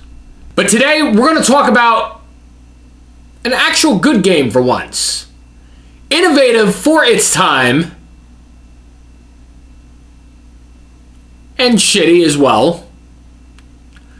But we're going to dive into it and see how a modernized review in 2022 talks about a 35-year-old game. Released in 1988 in arcades and on the Genesis console. The game takes place in Greece. Simple enough. Zeus is trying to rescue his daughter Athena from the demonic ruler of the underworld, who looks like fucking Uncle Fester if he had a fucking hemorrhoid. It's more or less a side-scroller beat-em-up. But in a minute we'll get to that. This game was released on multiple consoles, a part of many compilations. Plus there was also not one, but two sequels. Guardians of the Realm and Project Altered Beast, which only came out in Japan on PS2. But we'll delve into those some other time. Let's talk about the fucking original, okay? Let's pop this son of a bitch in, if I can get it out of the fucking case first without breaking it. Finally. Let's give it a good, honest review. Let's pop this in. Rise from my grave? More like rise from my ass. So the game starts off like this. You press A to punch, you press B to kick, you press C to jump. As you start off in this first level, it's like some sort of Centurion graveyard, whatever the fuck you want to call it. And you're beating up these zombie-like guys that are coming back to life from the graveyard. And you have to collect these 3 power orbs. Each time you collect these power orbs, you turn into a, I guess, Roman animal. So you have like a wolf, a bear, a dragon, and a tiger. Simple enough. But these graphics are not the greatest for 1988, especially around like the arcade time. Welcome to your doom. And at the end of each level, you fight all these different bosses. You fight this brown shit stain looking thing, look like it came from a fucking defamation trial. And then you basically fight this eyeball fucking piece of shit in level 2. In 3, I don't know what the hell that thing is supposed to be. There's only 5 levels in this fucking game. 5 levels. Now, I'm not gonna really dig deep into that, considering by the time we got to Project Altered Beast, and especially Guardians of the fucking Realm, Galaxy, whatever the fuck you want to call it, there was 30 different fucking bosses. It's really hard to say bad things about Altered Beast, especially since it was a game I fucking grew up with. I seriously cannot dwell deep into this to say anything majorly bad about it. I mean, I'm not gonna lie, in fucking level 2, when you're playing as the dragon, if you go up to the boss close enough, You could basically kill him in a couple of shots just by spamming the friggin' C button. Another thing about this game. How many times can you release the same game? This game was not only released on many compilations, but they're giving it away for free on phones as we speak. There's been people who have made hacks, like, I don't want to say remasters, but people who have tweaked with the graphics. And I mean, there's not much to say about a 35-year-old arcade game. One thing I could definitely say that I like is, by the time you beat the game and you get through the final boss, who's as easy as a motherfucker, might I add, as long as you know what you're doing, the game will start you back at the title screen, and basically, it's like a second quest. You know, like pulling that fucking Legend of Zelda Ghosts and Goblins shit. Oh, well, you know, you couldn't beat the game. The game isn't just 5 levels, but replay it a little bit harder for each level, and now you beat 10 levels. An excuse not to fucking think! So just to show you that even as far back as 1988, Sega was thinking with their dicks instead of their fucking brains. The one thing I hate about this fucking game is the goddamn ending. These levels are hard enough to get through as it is, don't get me wrong. But the fact is, when you beat the game and you save the girl at the end, they basically explain to you it was all part of a stage play. They were acting.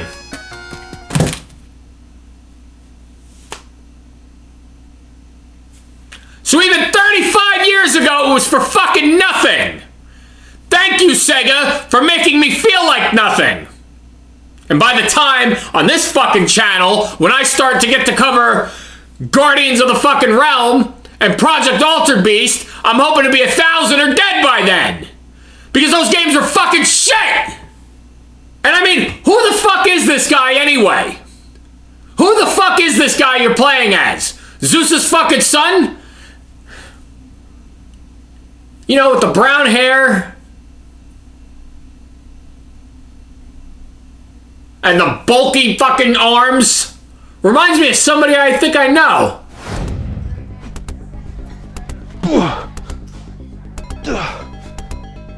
Get out of here. Ooh la la. Hey, let's clean out your bar. While you and I go back to my place, level up my pee-pee, and I'll show you my final form. Oh, this is the thanks I get for saving your bar. Great. Yeah, it sure fucking does. And you know what? It makes me think of this fucking shit. It does really make me fucking think. How sometimes the artwork looks better than the fucking game. How about inferior to another version of it? Altered Beast on the arcade is worse. Yes, I'm saying that. Worse than the home console port. It moves a lot slower. And it's a fucking bitch to play with the controls. Because the controls are tighter than your fucking ass. Same amount of levels. Same power-ups. But the game moves slower. So yes, I am going to say that Altered Beast on the Genesis is more inferior to the arcade. And I can't say that about much other games. Especially with a game with such good fucking artwork. Look at this. This is fucking beautiful. And that gets me thinking. No, this isn't going to be next month's video. But I got a challenge right now. And that challenge is to my good old buddy, Cy, over at Which Way Games. Cy, by the time September rolls around, I'll let you finish your summer of shit stains. But accept my challenge for right after summer. As we go into the fall, I want to see the The Which Way Games, The Empire, Fall, Sigh. I'll make it easy for you this time, but not make it easy. What are your top 10? What are the top 10 worst artwork for European Mega Drive games? You do Mega Drive. I'll do the Genesis. That's the challenge I'm issuing to you. And as we kick off, this is how I choose to kick off the summer of Sega. But don't worry. It's only going to get worse as time goes by. Especially with this shitty artwork that was just sent to me.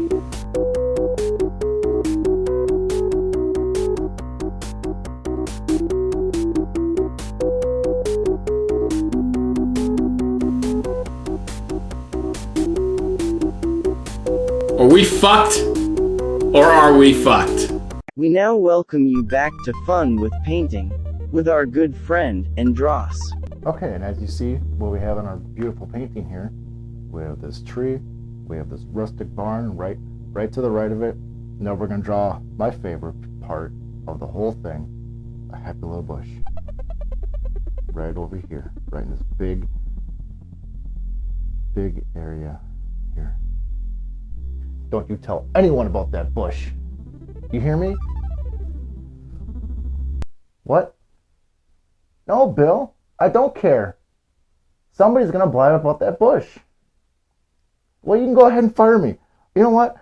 I don't need this shit anyways. Fuck this show, I'm out. Go cut to another show, I don't care. So when that light goes on back there, it usually means that we're gonna get fucked! And if you remember last month's episode where we covered the alternate testicles, Altered Beast, we are still within the summer of Sega. So I figured today, why not fuck ourselves even harder with an even bigger fucking dick and play one of Sega's worst artistic games. And that is Art Alive on the Genesis, released in 1991 by Farsight Studios. Doesn't ring a bell to you? Don't worry, it really shouldn't. Because they made garbage fucking games like Action 52 and the Game Party series on the Wii. To which we will eventually get to. But when I even give a shit even more, that's when we'll get to them. Because today, we're gonna cover one of the worst fucking paint games that has ever been released on any given console. Let's pop this fucking piece of shit in my Sega Genesis, and the summer of Sega will quickly become the fucking summer of disappointment. So we start off with an intro screen that more or less fucking paints itself. You click into the game and you basically have this drop down where it's a color palette to show you, how to change different colors, make different patterns. There's a text box. I don't know what any of these other fucking icons are up in the right-hand corner. Paintbrushes, like as if you're fucking Bob Ross cleaning your asshole out with one of them. And it's not really laid out at all. You use the cursor to move up and down, that's fine. It's slow as shit. You use C to make your selection, you press start to go to the menu. And then you see all these different fucking stamps and icons you can use. This fucking idiot with a green shirt, some blue alien looking fucking bitch, Clifford the Big Red Dog. So I clicked into the animation portion, and let me tell you, holy shit, from 1991, this is a god-awful piece of fucking shit. The opening music in this is just awful. It's a glorified fucking paint tool. So you go and check these other stamps, You get your choice of Toe Jam and Earl and fucking Sonic the Hedgehog, because, you know, it's a Sega game. Why the fuck is Sonic green? This came out the same year Sonic came out. Are they fucking colorblind? You have your choice of dinosaurs or fucking horses or ducks. Who the fuck in 1991 was enjoying this? You're better off just buying an Apple computer at this fucking point. Hell, I would have fucking had more fun on a word processor at this point. The animation portion, which you saw me with fucking Clifford before, yeah, that's where this game really shines, right? The animation. So I did it again with Sonic the Hedgehog, and it moves slower than shit. Come on, man, what the hell? Who thought it would be smart to release this, even back then? I'm gonna pick the finger that goes like this. Then I'm gonna pick the one that's an unlockable that goes like this. Fuck Art Alive. It should have been called Art Dead. The sad thing to fucking say is the fucking game itself, the case, is more entertaining than the fucking game. You know what's more entertaining than fucking Art Alive on the Sega Genesis? Malaria. Malaria the game. Fuck you. But you guys really didn't think I was gonna do a whole summer of Sega, a whole fucking video just on Art Alive. Oh no, we got a couple of other creative fucking games. And I know I'm cheating here a little bit. One of them is not from Sega, but we're gonna get to that in a second because it's got the same fucking concept. First, let's do a bullshit bonus and talk about Wacky World's Creativity Studio. Wacky World's Creativity Studio was released in 1994, so 3 years after Art Alive. At least they learned from a couple of their mistakes. The startup screen looks a hell of a lot better and isn't like a laundry wipe away like the fucking other one was. And thankfully this one, the music is better. I don't want to stick a Q-tip in my fucking ears and hopefully go deaf. But that's not saying much. Using the C button to grab the particular stamps you want on screen is easy. Moves a little bit faster than Art Alive. I'm not gonna knock that. Took me fucking 5 minutes to figure out how to get the fucking drop down from here. And then when you get the drop down, you got the alien, you got letters, you got different things you could put into the game. A man stretching his arms like this, which I wish I was going like this right now. It's creatively better, okay? It's creatively better than Art Alive. But it's not saying much. I'd still rather hook up a computer and play with a fucking paint tool like that. I don't know if it's just me, or if it's the game, or I'm just a dumbass, or I'm losing subscribers because of this. Thank you for tuning in. Thank you for watching the show. Thank you for making Altered Beast one of the best viewed episodes real quick. I was really surprised about that. But come on, this is supposed to be the summer of Sega. The summer of Sega. And you know what I'm gonna do? Here we go, right here on Art Alive. Deep in space. Fuck you. Right there on the screen. Fuck you. There's a music tool in this fucking game. And thankfully, at least with the music in the game itself, it doesn't sound like shits and farts. But this one, holy fucking shit. It is mere light years away from what we got in Mario Paint. And that is a crock of shit. And that is fucking saying something. And the crazy part is this came out 2 years after Mario Paint. 2 years! And thankfully there's a way to clear the whole fucking music out, so you don't have to hear blips, bloops, and fucking farts! Forget Don McLean, this is the fucking day the music died. And I kinda wish I went with it! The overlay of this, where you're in space, I'm not gonna knock. The one thing I fucking hate is when you click on the damn asteroid in the bottom left-hand corner, it shows you the credits scroll. And there's barely a way to skip it. You still gotta sit there and press the damn B button like 10 times just to go back to the menu. Eat shit! This kid in space. Oh yeah. This fucking kid in space sitting right here. I'm gonna put him on the damn ledge. And you see him? You see him sitting there right on the ledge? That kid is an ass! And I'm even gonna make the game say it. Look! He's an ass! But now that we're done with that, oh boy, butter nuggets, here we go. Now I know this was the summer of Sega, but I just couldn't help myself to talk about these damn paint games and how we were shit on from the late 80s to the early 90s. So as another bullshit bonus, and we're eventually gonna come back to this game, not in a full-fledged way, but because of the accessory it uses. Let me introduce you to one of Nintendo's most creative items in the world. A piece of plastic. That's right. It's square, and it's rectangle. And you could put things on it. But that's not what we're talking about!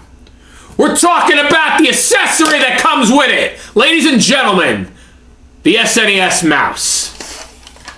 And the game I'm gonna end this fucking garbage gonorrhea-infested butt bomb with, Mario Paint. Let's pop this much better game in. Let's pop this gem in. Released in 1992. That's right, 30 years ago. Happy anniversary. Once again, a glorified fucking paint tool, but done right. You have an interactive startup menu that you can basically click on the letters of the words Mario Paint and different things will happen. Then as you click onto Mario, you go into a paint tool layout with excellent music. Excellent, beautiful music playing in the background. In Mario Paint, there is so much to do. It's fun. It's very creative. You got the different paint tools, the stamps, you have a music maker. Hell, you could change the speed of the damn mouse in the game. Nintendo knew what they were doing when they made this. Now the music tool, that's one of the spots where this game really shines. Because even to this day, in 2022, you had your pre-selected songs you could make, and there were songs you could do yourself. If you had, you know, creativity and knew what the difference in fucking sound was. Me, I've got no rhythm whatsoever. I'm Italian, just like Mario, and I don't give a shit. But there are people to this day who are making actual released songs, not only from video games, but from artists like Living Colour and Guns N' Roses. That is absolutely amazing. Where other companies may have dropped the ball in a way, the fans have made a creative way, 30 years later, to have a reason to come back to this game. And I'm sure some people have taken some of their fucking music in Mario Paint and put it in the background of their videos. And for them, I say congratulations. You've wasted fucking 14 minutes and 83 hours of making a song to put a fucking 30-second clip in your video. Do what I do. Use the public domain shit. And I should take my own advice because the music you're probably going to hear in this video is probably from Mario Paint. And one of my favorite parts of this game, and I'm not going to bullshit you, is when you do the coffee break. And basically what it is if you're done painting and playing with yourself and moving around your friggin' paint stick, you go into this, and you're a fly swatter with a hand beating up bugs.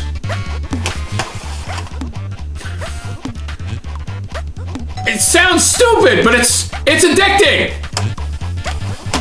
It's the best part of the fucking game.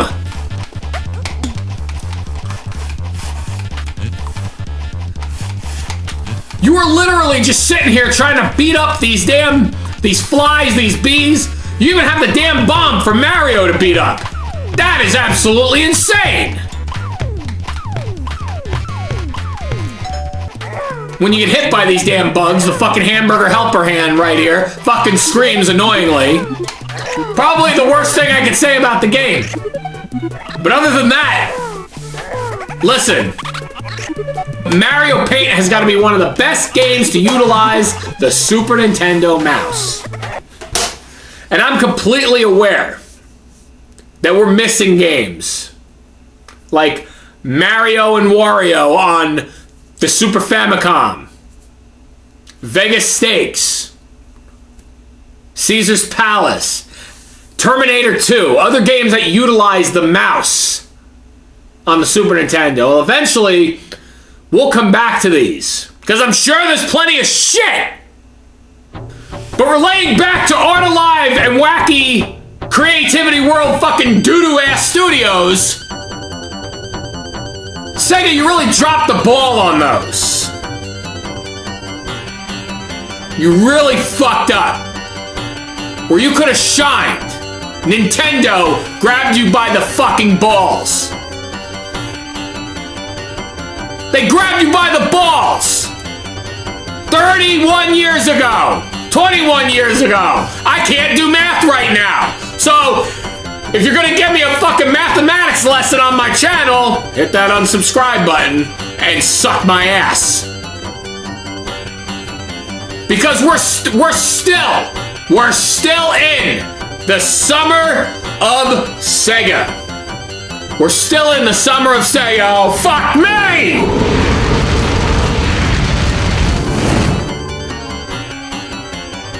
Who the fuck keeps letting these goddamn animals in my fucking game room? Do I look miserable? Well, I deserve to be. Thank you. Fuck you. Bye. Oh, no, wait. Sorry, that's not how we're going to start the episode today. We're still within the trenches of the summer of Sega. While Sai has blatantly given up at a 2-month mark. Hopefully next year he does 3 months of Sonic, if you could manage that. I'm here to give you plenty, 3 whole months of Sega nonsense. Now, today's game is more or less not nonsense, but it is a classic. Just like when we talked about Altered Beast. It's got its ups, and much like the hemorrhoid on your ass that's going to explode when it's 100 degrees outside like it's been from the sun, it has its downs. And boy, does it have its downs somewhere. Today, I don't even need this. We're going to talk about Golden Axe on the Sega Genesis. For some reason, it says Mega Drive, but it fits in my Genesis. Who'd have fucking thought? Released in 1989 in arcades and also on the Sega Genesis. Golden Axe follows the story of 3 characters who I just learned the names about for this video. Now these 3 characters all have their own unique story. Gilius Thunderhead is out for revenge when his twin was killed by the Death Adder. Axe Battler, who's also looking for revenge after the Death Adder killed his mother. And Tyrus Flare, she is fucking pissed. She's out for revenge because the Death Adder killed both her mother and her father. What a story for a Sega Genesis game 33 years ago. This is some shit you see in a movie nowadays. Holy shit! A game like this can't be terrible. Right? Well, there's only one way to fucking find out. we're gonna pop this in and let's see how this shit rolls. Because I'm sure, if anything, it's gonna be like a Stromboli. It's gonna taste good, but it's gonna look like shit! Let's pop this gem in. For a game that came out 32 years ago, I absolutely love that opening startup screen. So you select your player. I'm gonna go with Old Man Link. Because obviously that's the one character everybody wants in Super Smash Bros., right? That was a good time to mention that Golden Axe was ported to every single console known to man at this point. The Sega Master System, the Amiga, the TurboGrafx CD. There wasn't a system that this game was not on. And now I figure it would be a good time to mention all the other games that we got. Actually, a couple I'll mention right now. Like Golden Axe 2 and 3. Especially with 3, since it was a Sega Channel exclusive. Oh man, happy day fart sucking. I want to get to a video on that soon. There's other games I knew about, like Golden Axe Beast Rider and Golden Axe The Duel. But there was a couple of games I never even heard of. Golden Axe Warrior, Axe Battler, and Revenge of the Death Adder. Where the hell were these games? And I'm very aware at the moment that there's one I'm leaving out. So the controls work like this. I'm gonna play Gilius Thunderhead. You press A to use magic. Now, depending on how many magic bottles you have, depends on how strong your character is. Pressing B attacks. Pressing C jumps. Now, okay, very laid out for 3-button control. Doesn't need the 6th button. It doesn't really fucking need it. But the one thing I have to say about this game, holy shit! Look how slow it runs. I understand it's the Sega Genesis, but wasn't this the time they were trying to push the 16-bit games? Sega does what Nintendo don't. I think Nintendo didn't. In order to power up your magic bar, you have to punch these little squirrel-looking fucking things. And they're really hard to hit. They're really hard to catch. You gotta be fast as shit. These stages do move pretty fast. I'm not gonna lie about that. No sooner after you get into a battle, as soon as the background starts to change colors, you know you're in a boss battle. Real fucking suspenseful, Sega. One thing that really bothers the ever-living shit out of me, and this is in any fighting game, as soon as you get hit by an enemy, there is no recovery time. They can literally bombard you and kick your ass and take your entire life bar in one shot. Fuck you! And might I add, when you fight these fucking night guys, they are the fucking worst enemy in the game. One hit takes an entire life bar. An entire life bar! And this game only gives you 3 continues. Unless you put the cheat code in at the beginning of the game to get 9, but I'm not gonna do that because I'm not a jerk-off. Some of you might, because you're jerk-offs, but I'm okay with that. Be a dick. And of course, we know today, we know I'm not gonna beat the fucking game. I never do. This is the Game-O-Holic channel. Maybe by the time we get to episode 159, I'll fucking beat something. But this is episode 59. 58 times I've bent over and took it in the ass from these fucking games. But Golden Axe, I could generally say, is one of the games that I enjoyed playing today. That I have enjoyed playing today. One thing I forgot to add, and I'll mention it now because I'm a dipshit and this is how editing works. I want to talk about the duel. Oh man! The duel mode. The fact that when you go through the selection screen in the beginning of the game, and you could play an endurance round, and fight all the enemies in the game. All the enemies in the game. How cool is that? To put that on a little fucking piece and shit and little dick and donkey fucking cartridge. That, to me, is where this game shines. And any game that had the duel, I made sure I played it. I'm not gonna sit here and get upset about it. Golden Axe, you're okay in my book.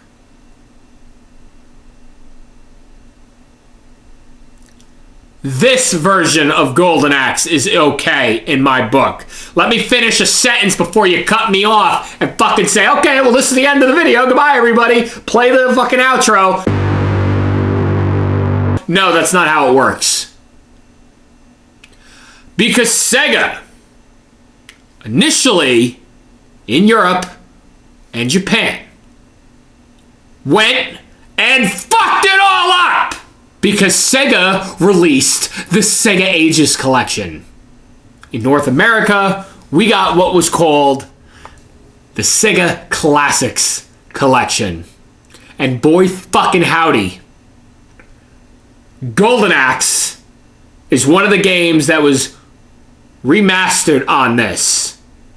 Let's pop this miserable, ungodly motherfucking sons of bitchin' gonorrhea infested Pop-Tart fucker in. And if the game wasn't worth a little more than what I thought it was, I'd break it over my fucking skull right now. Let's pop this piece of shit in. I would rather take Ilias Thunderhead's beard hair, tie it to my ass, and kick myself down the street. The Sega Ages collection was released in North America in 2005. Now I know there's other games on here that I'm hopefully going to come to in the future. Alien Syndrome and Outrun. Somebody just mentioned something to me about Outrun. I wonder who the fuck did a video on that. The one thing I'm not going to say bad about this game, because it was basically proving for its time that it knew what it was doing, or it knew how to tell a story per se, was open the game with a cutscene, basically telling you the story of the Death Adder with Golden Axe. But that's just there to lead you to believe that you're playing a good game, right? It isn't even the icing on the shit sundae. It's more like the fucking duty-ass diarrhea dribble sauce on the top of that sundae. Look, it even tells you on the title screen, Sega Ages 2500 Volume 5. So at least we know where they stole the game from. And look at this mode select screen. Looks like it came right out of fucking Soul Calibur. Yeah, clearly the fucking person who made this screen has no talent. It's like Mario's missing for Deluxe. Once again, you are taken to a selection screen where you select Iris Flare, Axe Battler, or Ilias Thunderhead. Now it looks all good, right? Game loads up, nice menus, next generation, actually, pardon me, 2 generations ahead, right? 3 generations ahead. Would you fucking believe it plays absolutely worse than the Sega Genesis version? Not only does the game move so much slower than the Genesis version, so much slower than other games for its fucking time, but when there's too many enemies on screen, the game lags. It fucking lags. You're not even playing online. Nintendo Switch Online, the old version, runs fucking faster than this. And that's on a wireless connection. This has got to be the biggest fucking pile of shit I have ever fucking played in my life. And I've played some bad shit. Personally, I would rather eat a fucking giant bag of duck. Literally, get me a brown fucking lunch bag, stick some salt, garlic, pepper, and fucking diarrhea in there, swish it all up. You might want to make it into a milkshake so everybody can eat it. Dip a fucking straw in it and suck it straight up through my fucking mouth. Cause I'd rather eat shit than play this version of fucking Golden Axe. I would rather eat fucking shit. So, I would rather eat fucking hardened shit. I'd rather eat every kind of doo-doo there is out there. then play this. That's how bad this version is. And that's not even guaranteeing whatever else is on this disc. I'm not gonna do that today. I'm gonna eventually come to it, but I'm fucking scared for my life. I'm done with the summer of Sega per se. And what I mean by per se is the video games themselves are done, but I made a promise a few months ago that in September I was going to talk about the top 10 worst Sega Genesis North American box art. And I intend to hold on to that promise.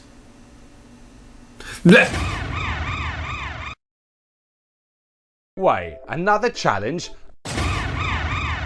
That's right, Mr. Gameoholic. The cartoon guy is going to take on your challenge instead of Sai.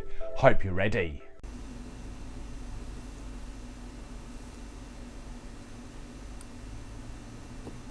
I've been doing this channel for a few years, and I've been watching Sai's channel for a few years. Who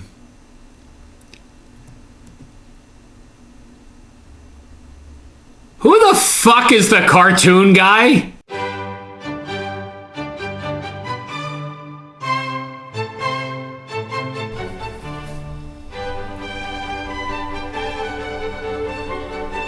Oh, hey guys. How's it going? Just rolled out of bed. Decided to go check out the museum. And I guess I just plumb forgot. Welcome to episode number 60. A special episode in a series that I want to capitalize in the future. But this will be the first one. Welcome to the worst 10 Sega Genesis North American box art. While I would like to do more videos in the future about this, in the future I will be covering the Nintendo, Super NES, Super Famicom, and so on. So, if you like this video, like, subscribe, comment, share, do what you want. Without further ado, let us talk about and analyze the top 10 worst Sega Genesis North American box art.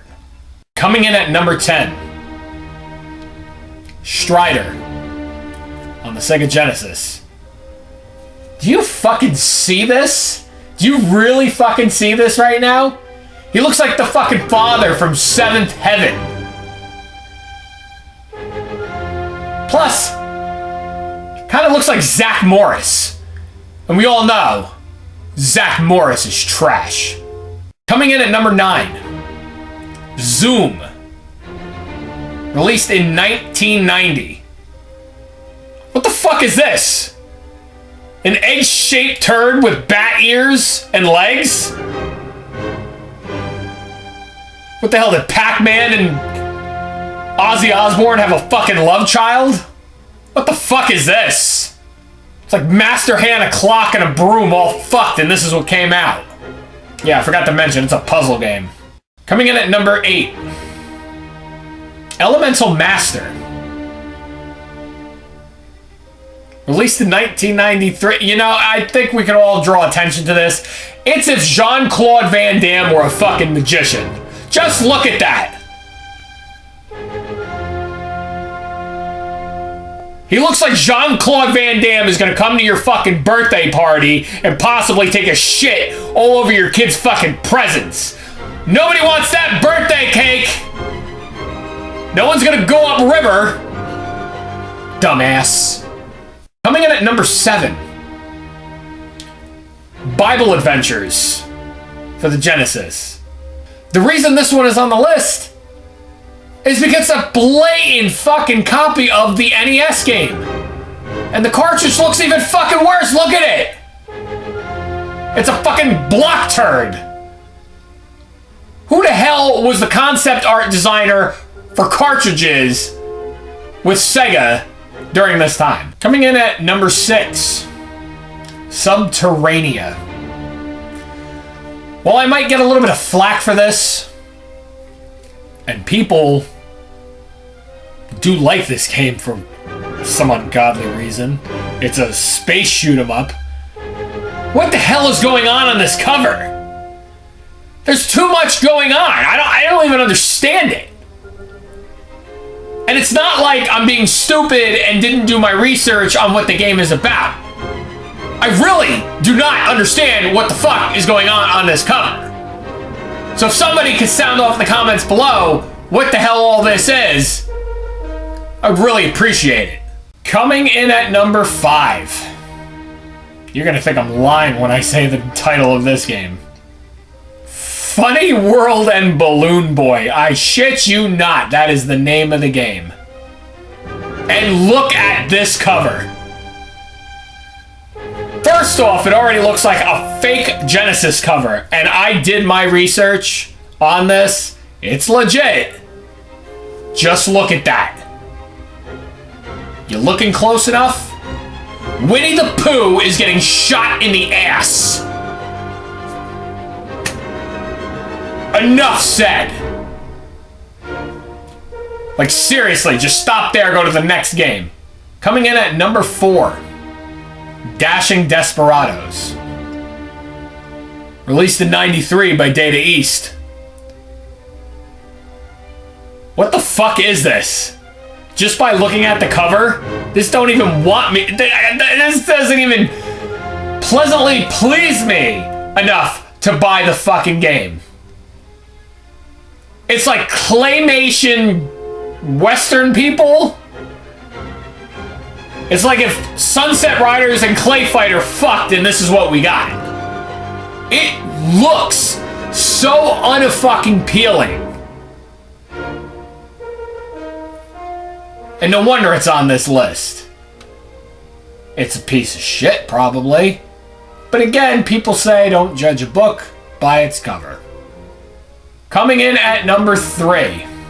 Might get some criticism for this, but when you let me explain, you'll regret it.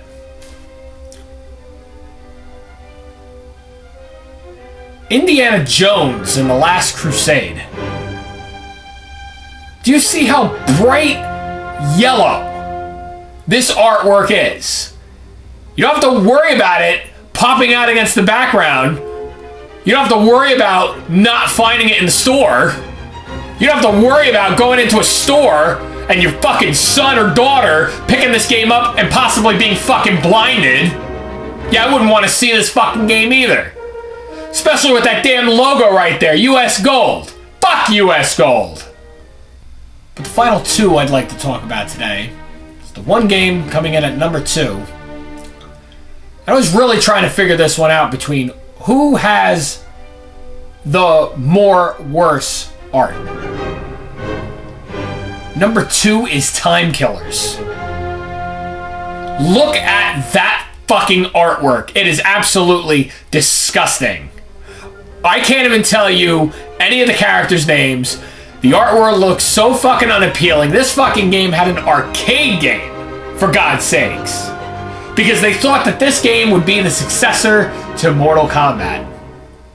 It's more of like the successor to successfully flushing your fucking toilet. It looks like shit. It plays like shit, because I have played the arcade version before. And it just... this is a fucking... This is like walking into traffic and know that a fucking bus is coming to hit you. It's an accident waiting to happen, but you want the accident to happen. So that's probably leading you all to believe what could be no worse at number 1.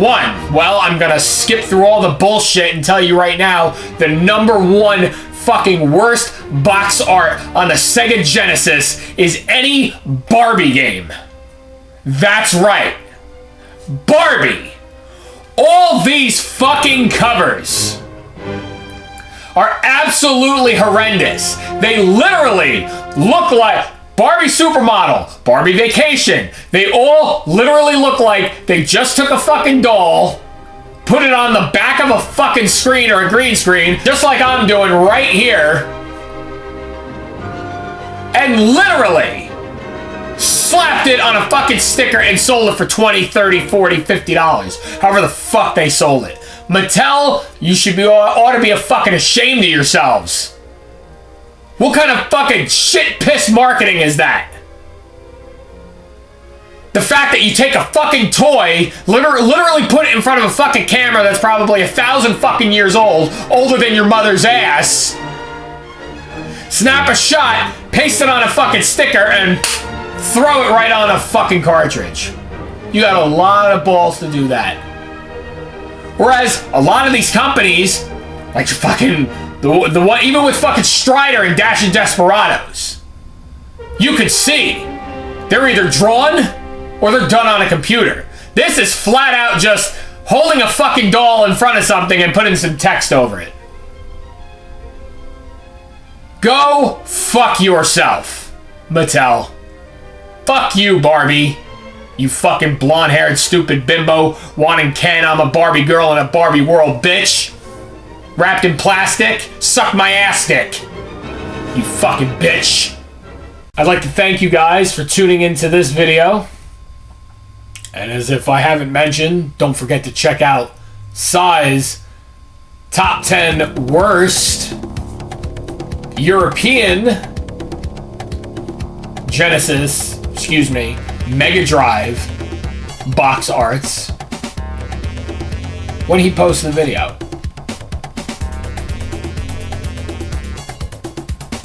And with that being said, we finally roll into the spring. We roll into an anniversary of some sort. Finish him. Welcome to Mortal Monday.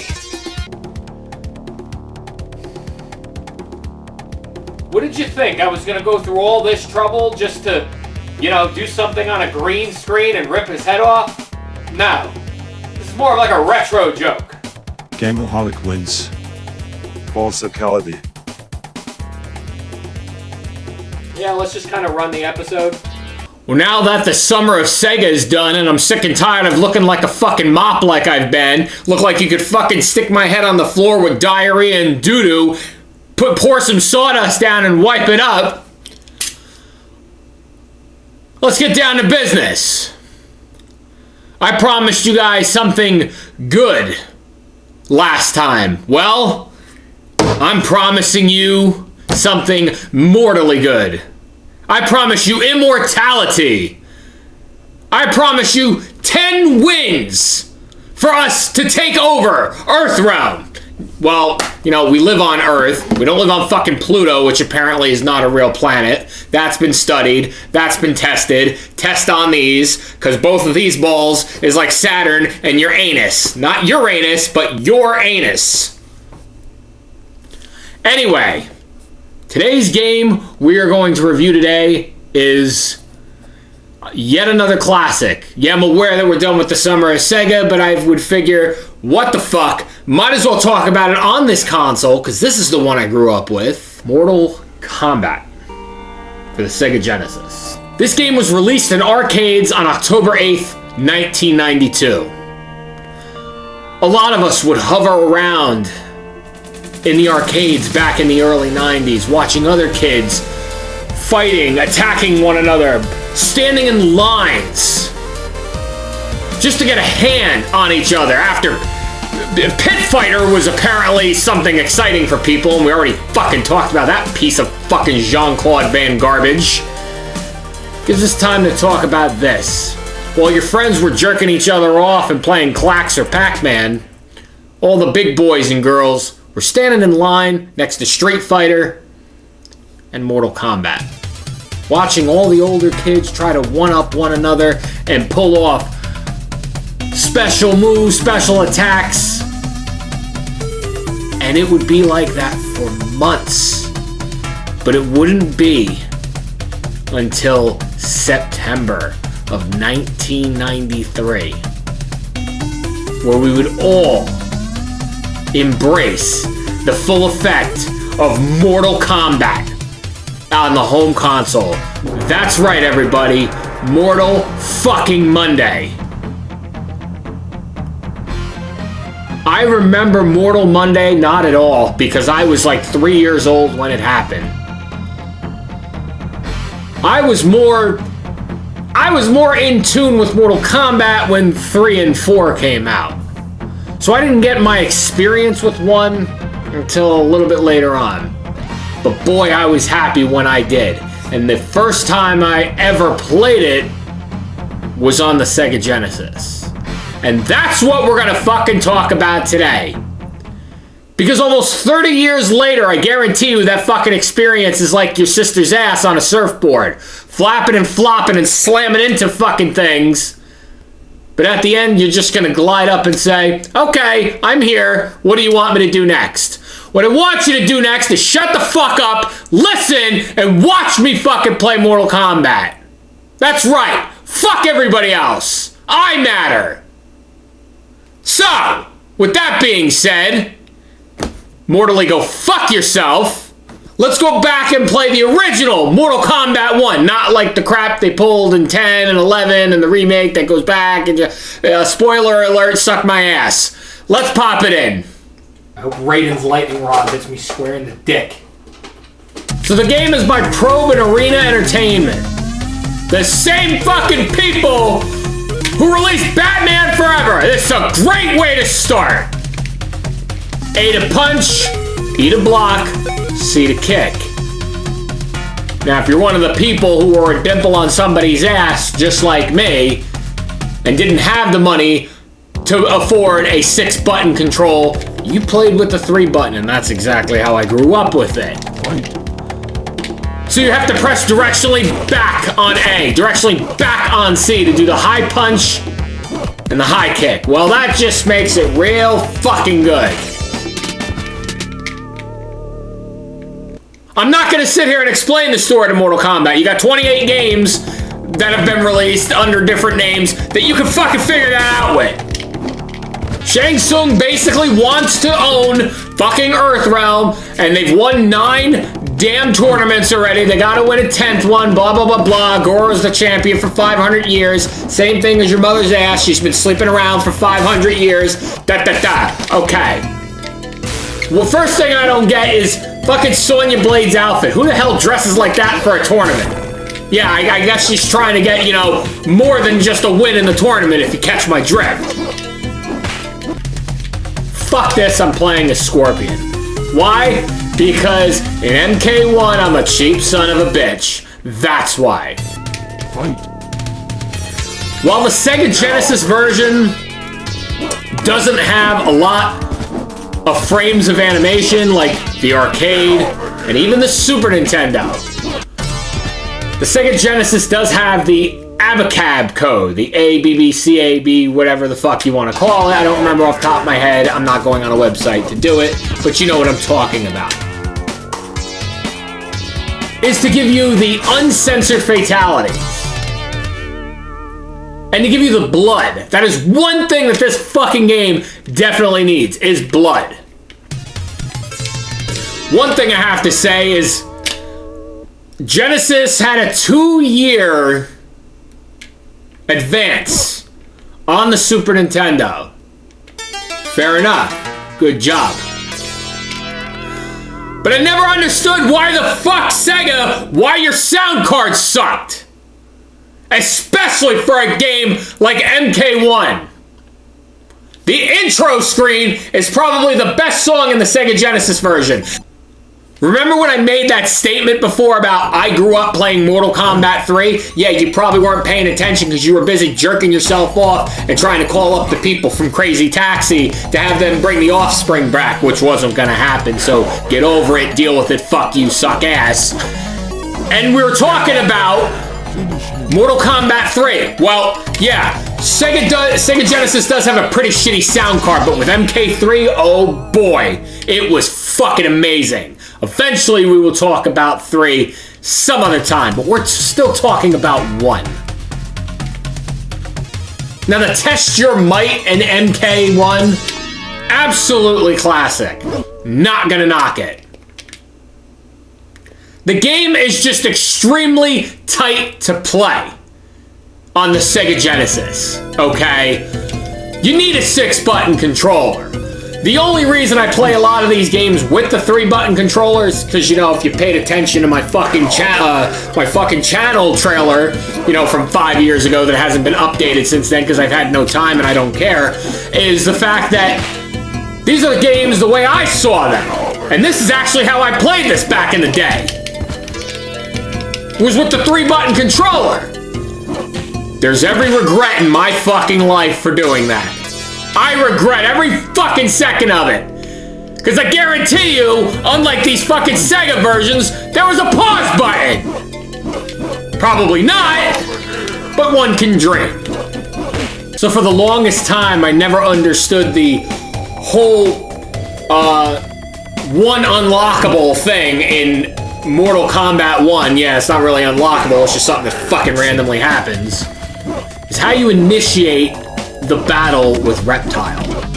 And that's being on the pit stage without blocking, without getting hit, pulling off a double flawless victory and a fatality. You've got to be fucking kidding me. And then he gives you all these sayings. 1 million points if you defeat me. Look to La Luna.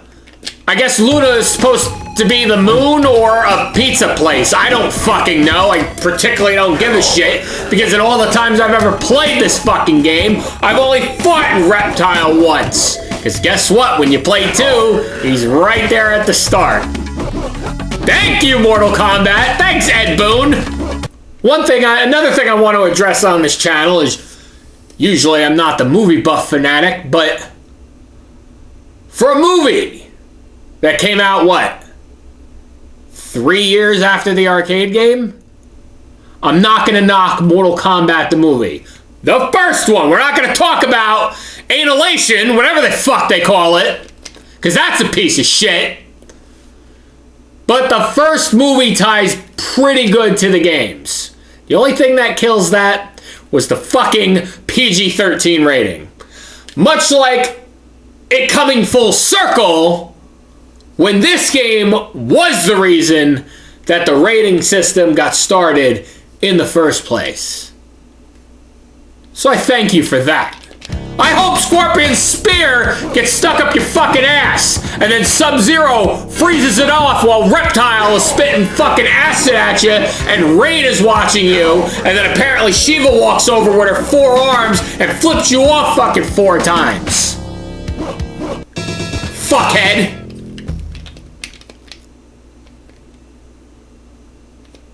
You know what? I'm just not making any fucking headway here, Scorpion. So I'm gonna play as Johnny Cage. That's right, the worst character of them all. But guess what I learned? 30 years after the game came out.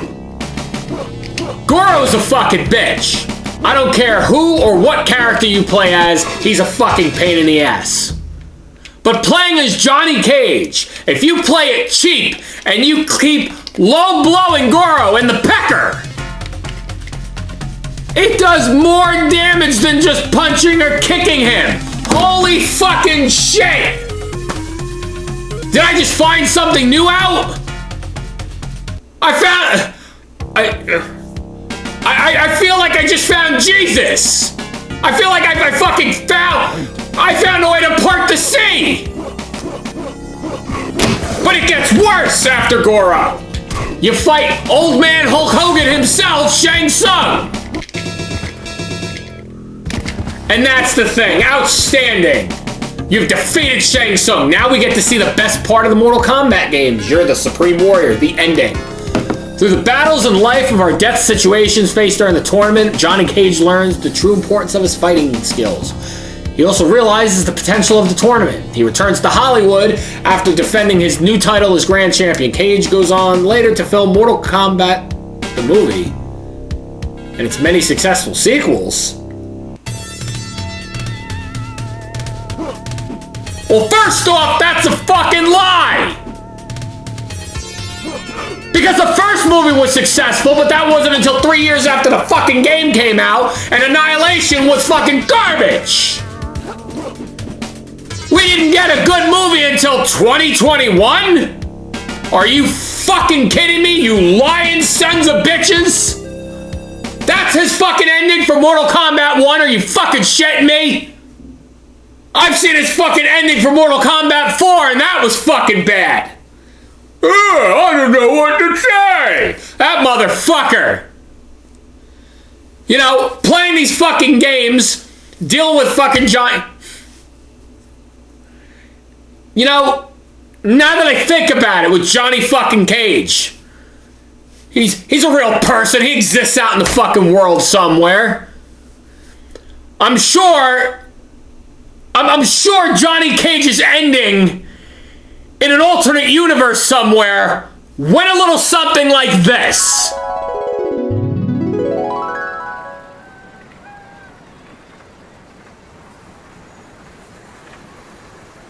Hi everyone, it's me, Johnny Cage, and I won this great phone. I just want to say thank you for all the support.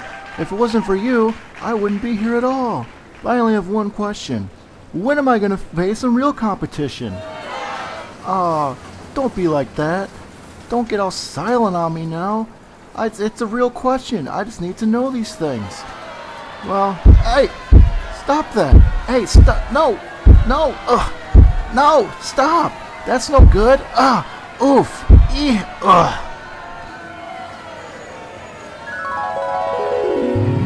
But enough about MK1 on the Genesis today. Some people like it, some people don't. I'm one of those people who more or less like it, but 30 years later, to me, it's a crock of shit. It's not a piece of shit, but it is a fucking crock of shit. Because of how it's played and the endings.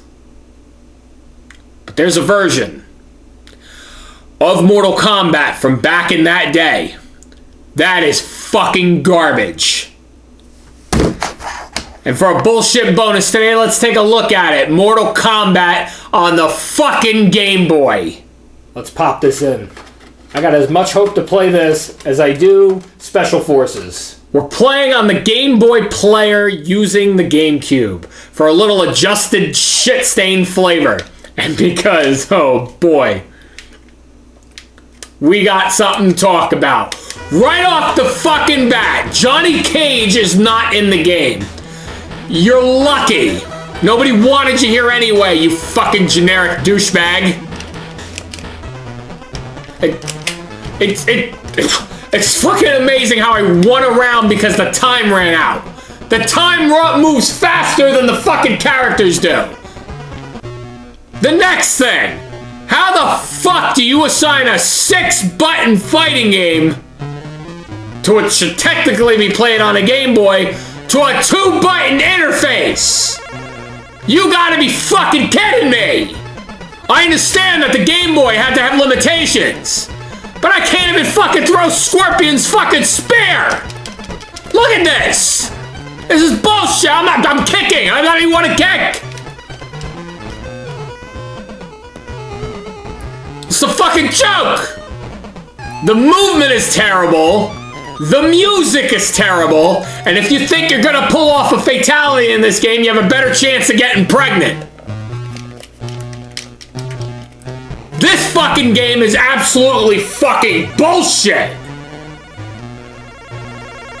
I don't even want a chance playing the other fucking versions of this fucking game. I hope they all fucking choke to death. I hope they all fucking shit in their own fucking mouths while your fucking shitty ass ballsack is fucking being dipped into somebody's mouth while everybody's watching you, and I'm fucking tired of it. I'm tired of the Sega right now. I've been fucked with this for months. And why do I keep going back to the Sega Genesis? Maybe because somewhere subconsciously deep down, I think it's a fucking easy way out. I think it's an easy way to carry on fucking episodes. I think it's an easy way of dealing with all this. But what are you gonna do? Life's a bitch. Get a helmet. But with that being said, see you all guys next month. I'm gonna go take a nap. Well, happy Halloween, cocksuckers.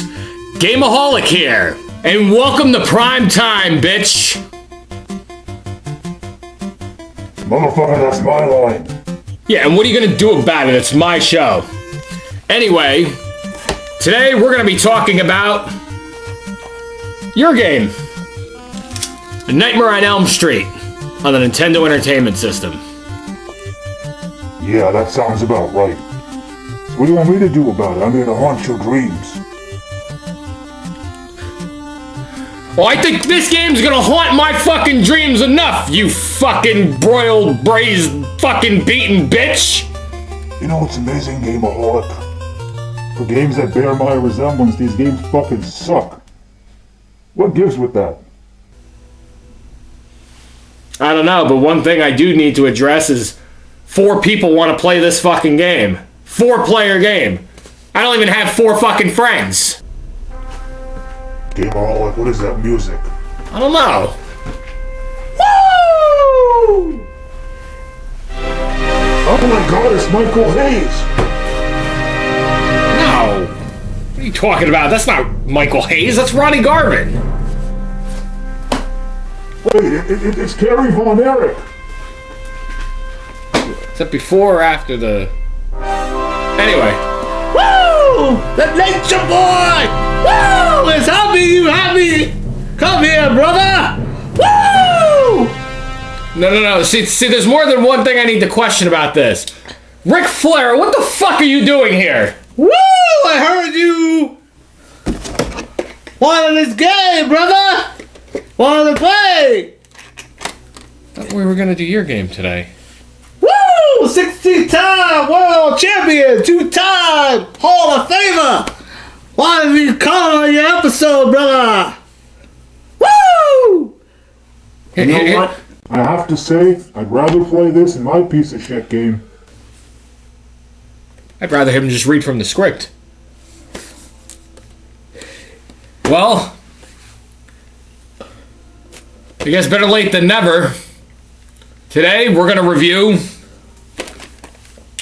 WCW NWO Revenge for the N64. Would you shut the fuck up? Bitch, I've been here, I've been financially and pathetic. I've been financially secure since, I don't know, Donald Trump was in office, so fuck that. Oh god, I wanna play this now. Let's pop this fucking piece of shit in. Woo! Well, since it is almost one of my sealed games, I figured what the hell, no better way to open it and devalue the fucking game right now. I do have to ask you, Rick. Where did you get this game from? Let's just say... It's still in the bag, too. Let's just say, my main man, don't smell the cartridge. Ah! Well, since you're here, Rick, let's have you join in on the review of WCW NWO Revenge.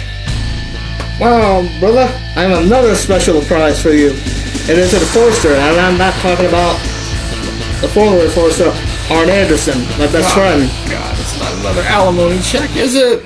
Brother, I haven't paid one of those since 1999. Woo. Woo! So what can I say about Revenge that hasn't been known or recognized in the past? WCW NWO Revenge was released in 1996. Woo! Actually, it was 98 Gameoholic. Check the box, Freddy.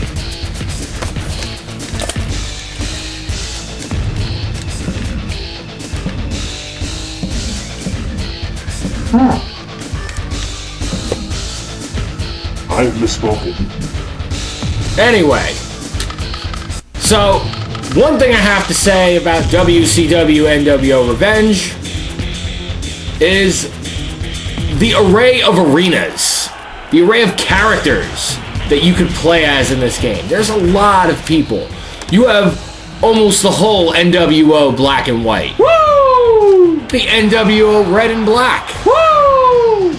You've got Diamond Dallas Page. Woo! Bret Hart. Woo!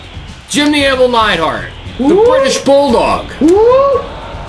But there's one person who is significantly missing from the game itself. You know, Gameaholic, I'm glad you brought that up.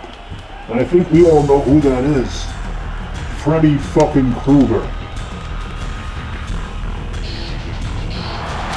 Anyway, the roster in this game is a shitload better than WCW NWO versus the World.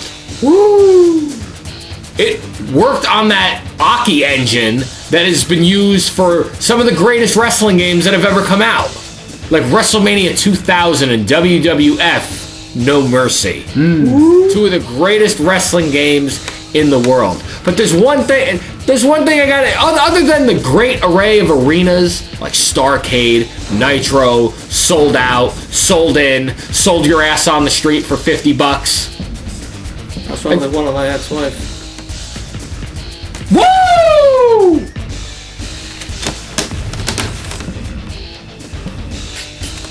I do have to ask, Rick, why are you not in this game? Well, Gameaholic, brother. Probably because, in '94, my fourth ex-wife was trying to divorce me, take all of my money, but I kicked that bitch to the curb and said, "Woo!" So Revenge is more or less played like this. You tap A to do a light grapple, you hold A to do a strong grapple, pressing the direction. You press B to do a strong punch, and tap B to do a light punch. Holding the control stick allows you to taunt, and holding it while pressing R allows you to low blow your opponent. And here I'm fucking Diamond Dallas Paging Diamond Dallas Page with a diamond cutter. Because Kevin Nash, it's when is he not going to tear his quad in a match? And I just DDT'd Kevin Nash like he's Jake the Snake Roberts or some shit. And I laid him out with 3 finishers. Hopefully that finishes him off. So right here, I want to show you this, right? Right here, I'm DDTing Kevin Nash like more times than Jake Roberts has hit the bottle. And it's fucking ridiculous. And I don't even win on a special move. I sit there and I fucking beat him on like a chop. Woo! But I still can't knock the game. I still can't. I have to ask you a question. Everybody wants to hear on your channel that I think will get more reviews than ever. And that is, can I spin my penis like a helicopter on your Fuck this, I'm done. Gameaholic, haunt your own fucking dreams, I quit. Woo!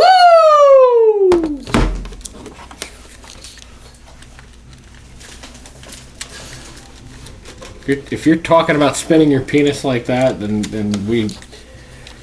No, I'm talking about spinning my penis like, woo! Like the sexy ladies on Space Mountain! All right, Rick, get out of here. Go have a beer. Get out of here, Rick. Go have a beer. Woo!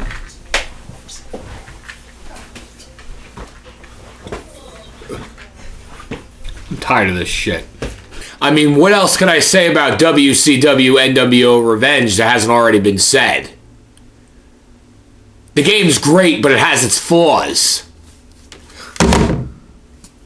Yeah, flaws. Like Hulk Hogan talking about his arms and referring to something else back in the 80s. Brother, I don't know what you heard, but I do not have a 10-inch penis. Here, let me prove it to you.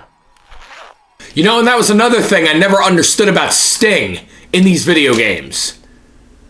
Sting never said a word. But 90% of the time in the late 90s, he'd always sit there and do an advertisement, which would usually go something like this.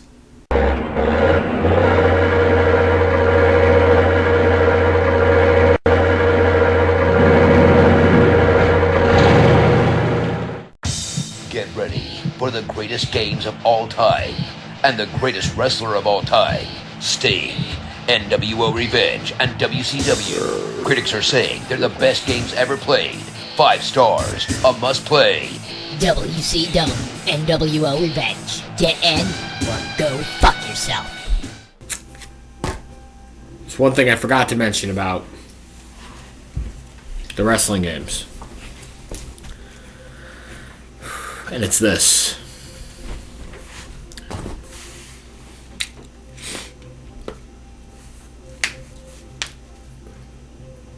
Why the fuck did we get shit games like WWF Attitude and WWF Warzone and WCW Mayhem and WCW Backstage Assault? Eventually, these are going to be fucking games that we get to. Preferably, I'd like to shove each and every individual one of them right up my fucking ass while your grandma Mildred fucking claps them around like fucking pancake titties and you can go fuck yourself.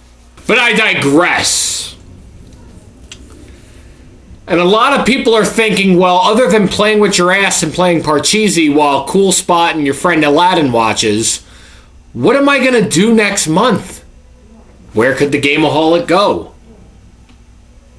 I mean, a lot of people want me to go in a fucking hole somewhere and shovel 6 feet of dirt on myself. And to those people, I say.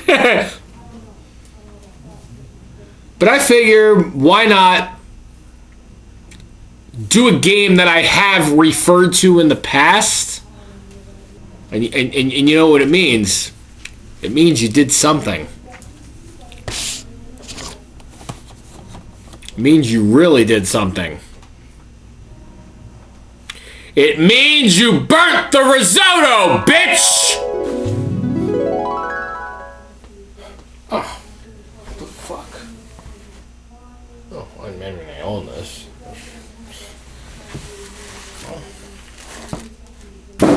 Guess it was all just a dream.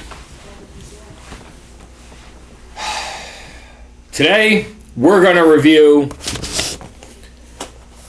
WCW NWO Revenge. Woo! Oh, God! Fucking dick! Hello, and welcome to a new episode of Hell's Kitchen. I am Chef J. Loge. And what you are about to see is a tryout of one of the worst chefs in the entire world. And that man is the Game-O-Holic. What you are about to see is an untelevised attempt of trying to get on Hell's Kitchen. Fuck me! Well, it's now time to do a game that we wanted to talk about all the way as far back as Season 3, back in 2020. If you guys remember, when I talked about Super Baseball 2020, it was a game I mentioned about doing. We were going to review a game on the Nintendo Wii that all of you have pretty much to say all over my Twitter account, and that would have been Hell's Kitchen on the Wii. And with that being said, you're probably watching this video around Thanksgiving or on Thanksgiving while you're fucking sitting there trying to stuff your fucking turkey with your penis and possibly helping your stepsister with her fucking clothes out of the dryer. I'm sorry, stepbro. But today, we're gonna sit here and talk about one of Ubisoft's stupidest fucking games to be released. As far back and as close as 2008, we're going to talk about Hell's Kitchen. Now, as far as I'm concerned, I'm not going to lie to you. I'm a big fan of Gordon Ramsay himself. I sent in a video to Gordon himself to appear on the next season of Hell's Kitchen. Let's take a look. Hi, Gordon. It's me, the Gameoholic. And the reason I think I need to be on your show is because I love to cook. Things that are spicy. At home. At a restaurant. In the bedroom. Whatever it takes. I want to be the next master of Hell's Kitchen. Nightmare. What does it matter? They're all your fucking show. pick me. Although I'm sure I won't become a fucking guest on a show.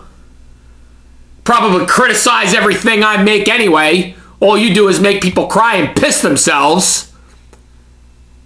I gotta sit here and deal with a special copy of Hell's Kitchen. And deal with Master Chef J. Loge.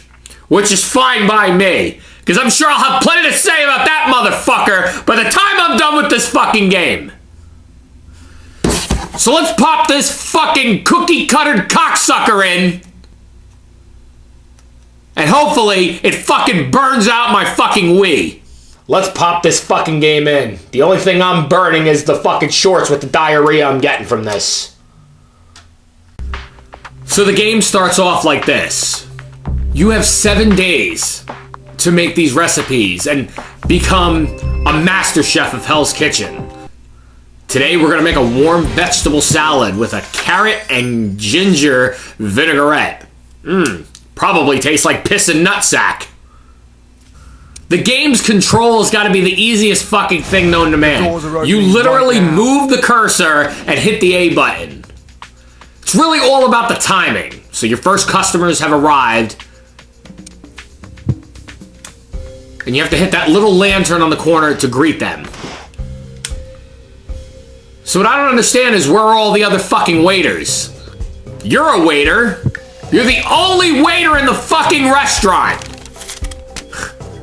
Seems like a regular restaurant nowadays, doesn't it? So what you do is you transfer yourself over to the kitchen. And you see these pots and plates where you literally have to mix ingredients and then just dump them in. In your downtime, make sure that you time out the ingredients perfectly, because Gordon is going to be watching you. He's going to be watching the timing and make sure you're doing everything at the right time. Hallelujah. If you don't, he's going to sit there and criticize you. So the whole point is to make a fucking 5-star meal no matter what. After you deliver the meal to the table, you press the little icon again, and you clear the table. Simple as that. 5-star meal. I bet you. When it comes for dessert time, you do it again. Shit. Yeah, thanks for telling me I'm perfect, dickhead. So now we switch over to day 2. So it's gonna get a little harder. The timing's gotta be a little faster, and Gordon's gonna be watching you a little bit closer. People are gonna be coming into the restaurant faster this time. So you gotta make sure to switch between the kitchen and the dining room as fast as possible. Listen, at any given restaurant, not one person can run the kitchen and the dining room and the front desk. You gotta be fucking kidding me. They must think you're fucking Superman. And another thing I fucking noticed. Yeah, for the Nintendo Wii, it's graphically okay. But why is it with the next recipe that you're making, it's supposed to be some fucking tomato soup stew diarrhea meal, whatever the hell it is, and you go back to the ingredients, it looks the same. Fuck you, Gordon. It looks like the same salad. It looks like the same bread. You're telling me in 2008 you couldn't graphically make this look better? You lazy fucks at Ubisoft? Oh yeah, that's right, because they want to fuck everybody. I forgot. Good. Well done. And just the way you fucking you switch back and forth between the kitchen, between the dining room, between the desk. Does this remind you of something? It's like Overcooked for idiots. A 4-star meal.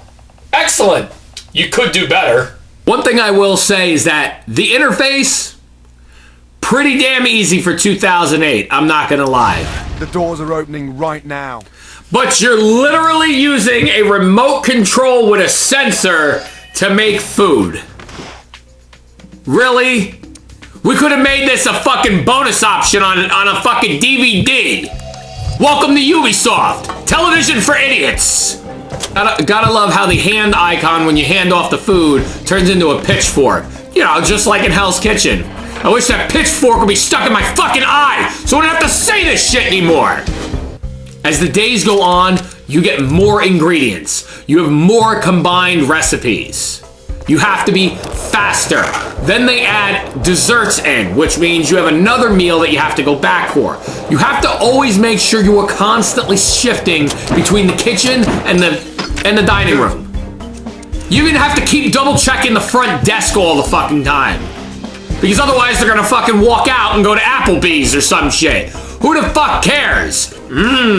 Applebee's. Steak, potatoes, and broccoli heated up in a microwave. $24 for that. You got it. Fuck you. Every time you fuck up or don't move fast enough, he tells you to move your ass. Or he makes a smart aleck ass comment. The more days you go into in the game, the faster it moves. You get more tables. And Gordon still expects fucking 4 or 5 star fucking meals. So let me get this straight. Because this is how reality in a fucking 5-star restaurant goes. This is my personal question for Gordon Ramsay himself. Do you honestly, honest to God, expect one person to run the front end, drop those people off at their table, take their food order, greet more people, take their food order, deliver the order to the kitchen, then you be the one to go to the kitchen, cook it, and bring it back, and then when more people come in, put them down at the table and take their order and send it back and go back and make that. One person? Okay, this is where I criticize the fucking stupidity of this fucking game. Because when you look at the back of it, it's 2 players. 2 people couldn't fucking do that. 2 people in a restaurant. Where's the fucking 16-player fucking online Halo multiplayer style? That's what you should be doing. But don't worry. It gets fucking worse. A 4-star meal. Excellent. You could do better. Now while you're sitting there, make sure to take your dick out of the fucking turkey and listen to what I have to say next. Because this next part's gonna piss you off. So technically right now we're playing the career mode. Which is the 7 days, right? Oh no. Because wait till you see this fucking next part. The recipes are gonna get worse. The food's gonna get harder to make, and Rams expects you to go even faster. But the best part is, the first 7 days was only your training. They want you to do this for 28 fucking days. 28 days in a row. People flooding your kitchen, flooding your dining room, food orders. Top tier 5-star fucking meals. And Gordon expects you to do it all. He expects you to do it all. And his fucking sous chef, this J. Loge motherfucker, you can go fuck yourself too. Come on, please. You're fucking 3-star, 2-star, 4-star, 5-star, 3-star, 1-star. Here's a double star. You have top grills. You have bottom grills. You have food on the top of the screen, and you have food on the bottom of the screen. That has to be timed, cooked, and presented to Gordon's fucking liking.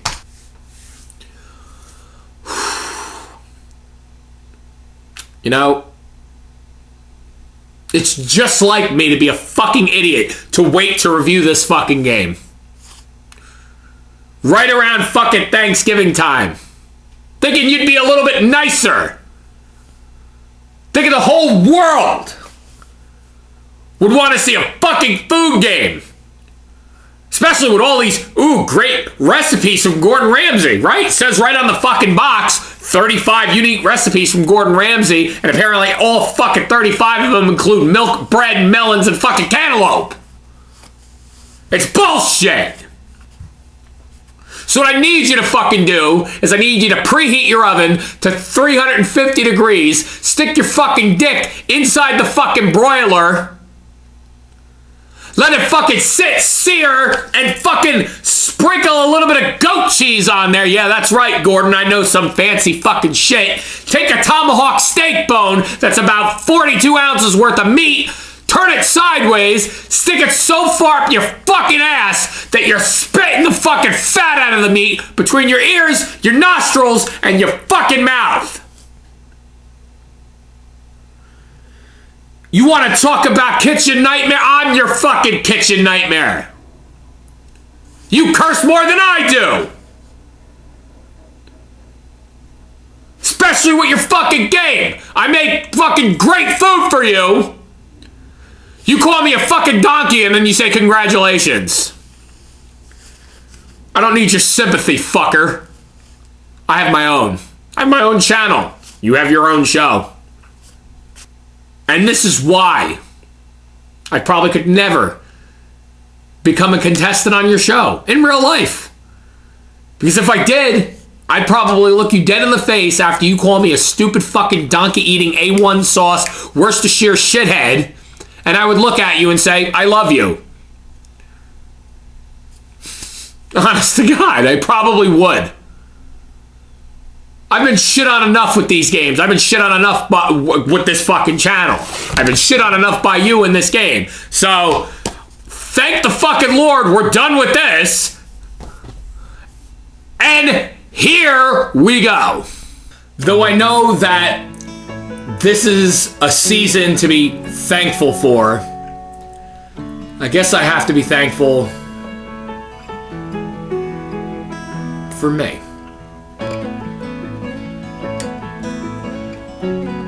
This year, the Gameaholic, come down to earth for a second, has been very grateful for a lot of things in his life. Family, friends, getting himself together. And from the bottom of my heart, I would just like to say thank you to you guys, honestly. Usually this is the kind of thing that doesn't happen in an episode.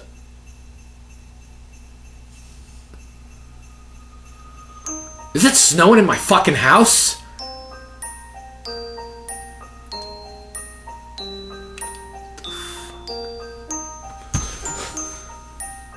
The fuck?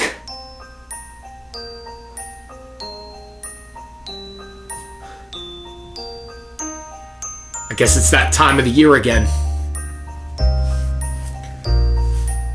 Bah fucking humbug! Oh, good. Well, boy, I hate to fucking say it, but it's that time of the year yet again.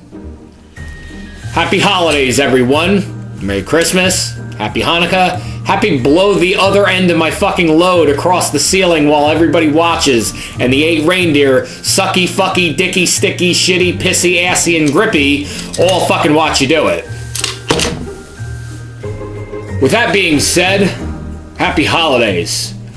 I wanted to give everybody something special to look forward to this holiday season. And while the only thing special I could think to give myself is a candy cane rod stuffed up my ass while dipping hot chocolate into the fucking opening part of my fucking pee hole, here's where I'm gonna fucking go on about it. This month, in the month of December, we're not gonna review not 1, not 2, but 3 games. Also, sometime within this month, I'm sure I'm gonna fucking probably buy some more stuff, so we'll have ourselves a nice little finds video, you fucking shit-sucking finder who digs the dirt and eats dick. With that being said,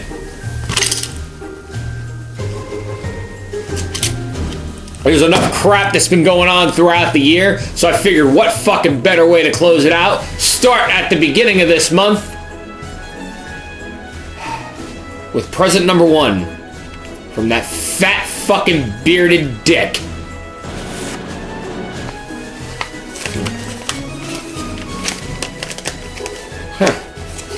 What do you got for us today, Santa?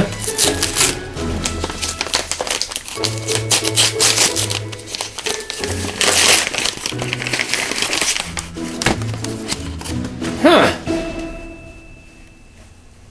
This is one that's been pushed off for a while on my channel. Today we're going to review Clay Fighter 63 in the third and Sculptor's Cut. These should be fucking interesting enough, considering their fucking history with this goddamn console. So let's pop this fucking cocksucker in first, then go to this fucking dick shit, and let's get it over with. Let's pop this piece of shit in. I hope bad Mr. Frosty gets his balls frozen off. Clay Fighter 63 in the third was released in October of 1997. I always wondered what that 63 in the fucking third thing meant. Kind of like the Naked Gun movies, where it was 33 in the third. There wasn't 33 fucking movies, and I'm sure there wasn't fucking 63 in a fucking third of the fucking Clay Fighter games. There was only 3 and most of them sucked! So this was released by Interplay. And we all know in the past with Clay Fighter 1, Clay Fighter 2, and Clay Fighter Tournament Edition, these were all good games. They weren't great, but enough to warrant you to go out and buy them. Your characters like Bad Mr. Frosty and Ichabod Clay. Great characters, great stand-alone characters for a fucking fighting game, I'm not gonna lie. Clay Fighter 63 in the third even went as far as giving you exclusive characters like Earthworm Jim and Boogerman. I'm not gonna lie, that's pretty fucking awesome. But just because they're in this game doesn't mean it makes it any fucking better to play. You press B to punch, you press A to kick. Let me tell you something. Between you and me and the therapist that I'm seeing, this fucking control is not meant for a fighting game. Literally, playing it with B to punch and A to kick, okay, fine. But literally, if you want to pull off any special combo, any special move, you have to literally sit there and spam the fucking C buttons. I still don't know how the fuck I'm doing some of these moves and knocking fucking them in between screen to screen. Clay Fighter. I'd rather have a piece of clay stuck up my fucking ass. Non-toxic. Any special moves you try to pull off in this game is a fucking bitch. I mean, for fucking real. So you fight this fucking voodoo master who looks like he's straight out of fucking Crash Bandicoot and the Idiot Central. Did he just say fuck? Did he just say fuck you? Did the voodoo guy just say fuck you? Are you kidding me? All right, Interplay, touche. So now let's in reality, let's figure this fucking one out. We know I'm not gonna make it to the end of the game. I never fucking do, and that's because editing is a bitch. And I figured this would be easier for you guys to get out episodes. Yeah, breaking the fourth wall. Break this one while the fucking other one stands, bitch. Because we're gonna talk about this fat fuck that fucking brought me into this fucking game, and that's fucking Sumo Santa. It's gotta be the useless, most disgusting fucking character I've ever seen. Yeah, I understand that Santa Claus is a fucking jolly man with a big stomach and a big beard. But this is disgusting! Children are fucking scared right now! You are literally making Santa a scary fat-ass fucking nothing! Probably got fucking lollipops and peckers hitting in his fucking beard. Getting beaten up by this Laffy Taffy fucking rubber band string bitch. And I don't get some of these new array of fucking characters, but you know what? That's fine. Because now we're gonna talk about the other one. We're gonna talk about Sculptor's Cut. And I got a little bit more to say about this. Let's pop this piece of shit in. Exclusive to Blockbuster? More like exclusive to my fucking balls. So the whole thing about Clay Fighter Sculptor's Cut is And it's more or less the same story from 63 in the third. You have this Dr. Killen or Killian Dane or WWE, NXT UK, whatever the fuck character you want to call him. It doesn't fucking matter. Creating these monsters to fight against Bad Mr. Frosty and Liffy Laffy Taffy and Booger Man and Earthworm, whatever the fuck they are. I don't really give a shit. Sculptor's Cut was released as a Blockbuster exclusive in May of 1998. A Blockbuster exclusive, you know what that fucking means. What I'm holding in my hands is one of the most rarest N64 games of all time. You think it's legit? Of course it's not. I'm not spending fucking $1,200 on that. And to get it with the manual and box? Stick it up your ass with fucking Santa's big floppy penis. Because it's even more money. So in Sculptor's Cut, you get a couple of new characters. The Zappa Boys. The Doctor is unlockable right from the beginning. Great. Earthworm Jim and Booger Man are now hidden behind a wall that you either have to put in a code or play the story mode to unlock them. What a fucking joke. To give you those guys in one game, but take them away to replace them for other characters in the second game. So the game is a little bit more balanced as pertaining to the fighting, the combos, and the special moves.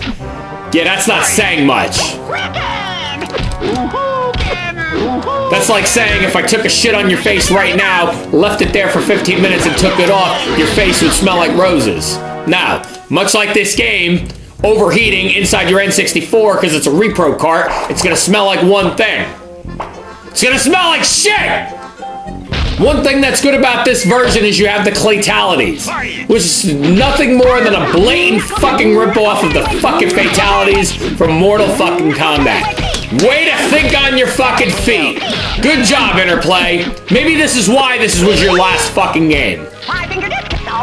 And plum people fucking forget. This was supposed to come out on PlayStation. Thank God it fucking did it. We're all fucking grateful that it fucking did it. But this is not where it fucking ends. This is where it ends for Clay Fighter. I don't think there's any reason to ever come back to this fucking game again. There's not much more to fucking say. The controls are tight. The game sucks. It was a Blockbuster exclusive, but people want you to pay fucking $2,500 on it to have it complete. You could take a whole complete copy, stick it in a fucking rental box, pray that you still have your Blockbuster card with your 81976 fucking barcode on it, and slide it in between your fucking ass cheeks. Guess what? Do you accept stamps too? Stamp this! That's alright, because we're only at the beginning of the holiday season. So next week, tune in, and let's see what we're gonna review next. I'm so glad I got to wash that disgusting fucking taste out of my mouth. Fuck Clay Fighter! I'm glad I'm finally done with that one. But Santa, that fat fucking sack of fucking sumo fucking sausage shit, left me another game. Huh. This feels a little weird. Not sure what to think of this. Well, I'll be damned, ladies and gentlemen. We're gonna review a game on a console that we haven't even talked about yet. For the Atari 2600. Kool-Aid Man. Plastering the fucking logo name all over the fucking game. 1983, General Foods Corporation. Well, this shouldn't fucking take long. Let's pop this fucking piece of shit in, and let's fucking see how it drains out. Because that motherfucker better not come crashing through my motherfucking wall. Look how this game goes in the console. It looks like the cartridge itself has limp dick. So we are playing today on the wireless Atari 2600 controller. Very innovative for its time. I am not gonna lie. This is really fucking cool. Might I add, the most complex control we've ever played with on this channel. A control stick and a button. It's like sex, but I'm having it. Anyway, back to the game. So the game starts off with this big red picture fucker running through a goddamn wall. Yeah, who didn't see that coming? You're basically running around as a picture of Kool-Aid. And what you're doing is you're attacking these enemies that are going back and forth on the screen. They're called thirsties. You have these bombs that get in your way, and when you bump into them, actually, I'm sorry, the bombs are the fucking thirsties. Silly me. Too bad this ain't a tricks game. Anyway, so while you're fucking trying to attack these thirsty guys, they drop straws down into the water, or the juice. I guess you're stuck in a fucking 60-foot fucking size picture of juice. Who the fuck knows? Anyway, so you want to hit these guys before they suck up all the juice. Fair enough. What you have to do is you have to clear 30 of these guys. 30! 30 fucking thirsties off the fucking screen before you go to the next level. Are you fucking kidding me? And the water barely resets. Blue Kool-Aid. I'd rather be drinking fucking lemonade Kool-Aid. Piss. Yeah, that's the joke. What do you want me to say about a fucking 40-year-old game? Now the letters. Here's an interesting thing. When these letters pop up on the screen, you become fucking Hulk Hogan Kool-Aid Man. You become fucking steroid Kool-Aid Man. Where you become real big and you just start fucking jumping through the wall and shit like that. Not really, but what you do is you become the giant Kool-Aid Man and you could more or less, for a limited time, wipe the screen clean. Not to mention you have to play 50 levels in this game. Did I just fucking say that right? 50 levels in this fucking game for an Atari game? Are you fucking kidding me?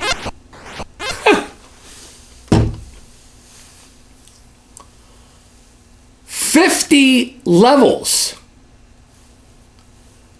for something simple and something so complex. I'm actually impressed a little bit, Atari. I wouldn't think you would be able to put fucking 50 levels on this.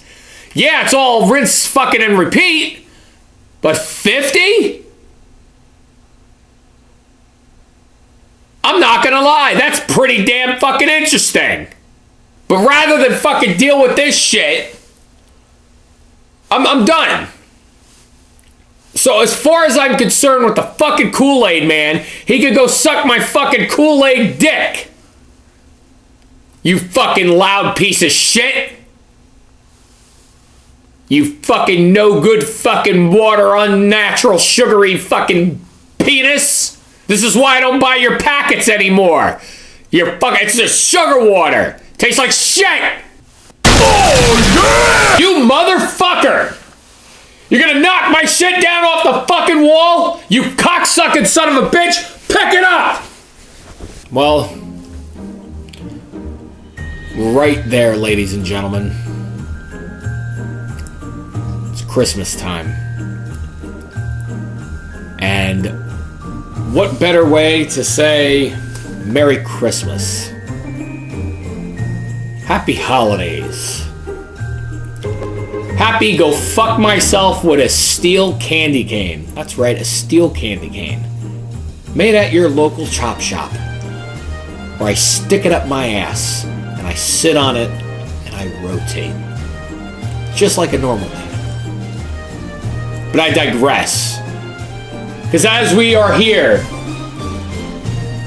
on Christmas, what other better way to get fucked than to open Santa's final gift?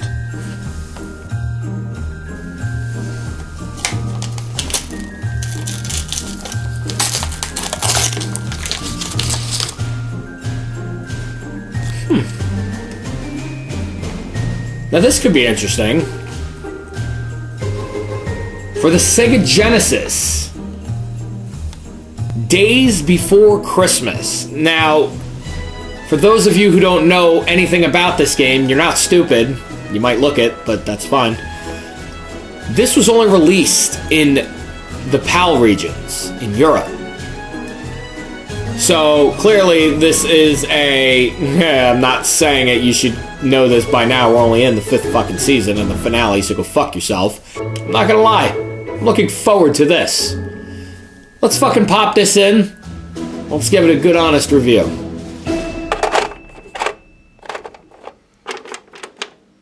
So the game was released in 1994 by Sunsoft, the same people who made Blaster Master.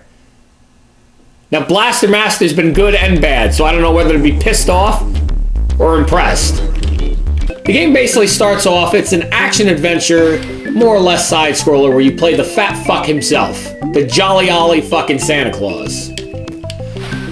You're going around and you're throwing like this, I don't know if it's a snow, or a smoke, or a cloud projectile, I have no fucking clue what it is.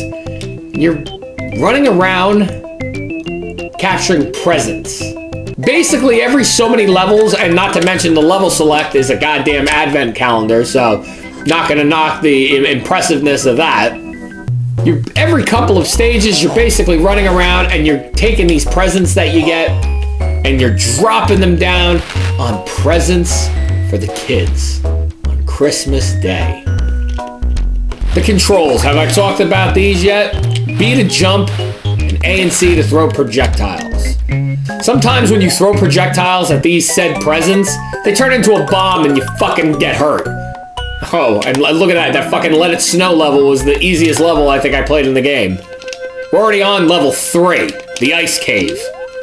And I'm not gonna lie about these fucking levels and how complex and good they look. The guy looks like he's having a better adventure than Mario right now. Oh, there's Prancer. What the hell happened to Prancer? He just disappeared, or did I save him? What the fuck? Beating up penguins?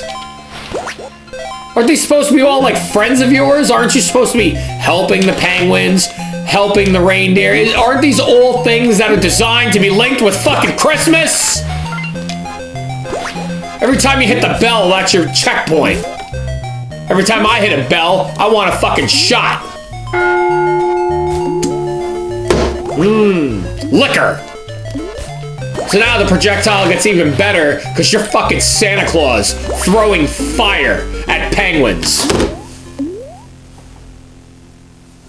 Alright, in what game in this day and age, 2022, can you fucking say, I played a game from 28 years ago that allows you to throw fire at penguins? That is single-handedly the greatest fucking sentence I have ever said on this channel. Back to the game. You have your basic enemy rundown. You have Jack in the Boxes. You have elves. The penguins, which I'm still not understanding the whole why you're fighting a fucking penguin, elf, or any of that thing. Or any of that. There's plenty of other fucking things Santa could be afraid to fight. Or be afraid to fucking attack him. But then again, it makes it interesting that Santa's own fucking type, own seasonal type of animals, reindeers, penguins, anything associated with ice or snow or the cold weather, is there to fight you. So now that I think about it, is Days Before Christmas ahead of its time? Huh. The first couple of levels are easy, but you never know what lies beneath you. And that's the problem with a lot of these fucking side-scroller games. You never know what lies beneath you. Like in Castlevania. No, I'm not pulling that shit just because it's the holiday. But let's be honest for a second. In Castlevania, you never know what lies beneath you. So in the 4th level, you fight this Jack Frost looking fuck in this like insane boss level. It looks easy, and I might make it look easy, but it's a lot fucking harder than it fucking looks. Come on! You fucking Michael Keaton looking prick. I have After you beat that, you go to level 6, which is called Over England. You did it, Si. Your country made it into my review. Congratulations. Anyway, so all those presents you've collected from previous levels, you're basically dropping them inside the chimneys so these kids can get their presents. Yeah, dropping the presents in the fucking chimneys. Santa came down with a thunderous fart. That motherfucker blew the chimney apart. You white beard crowned fat ass entitled bitch.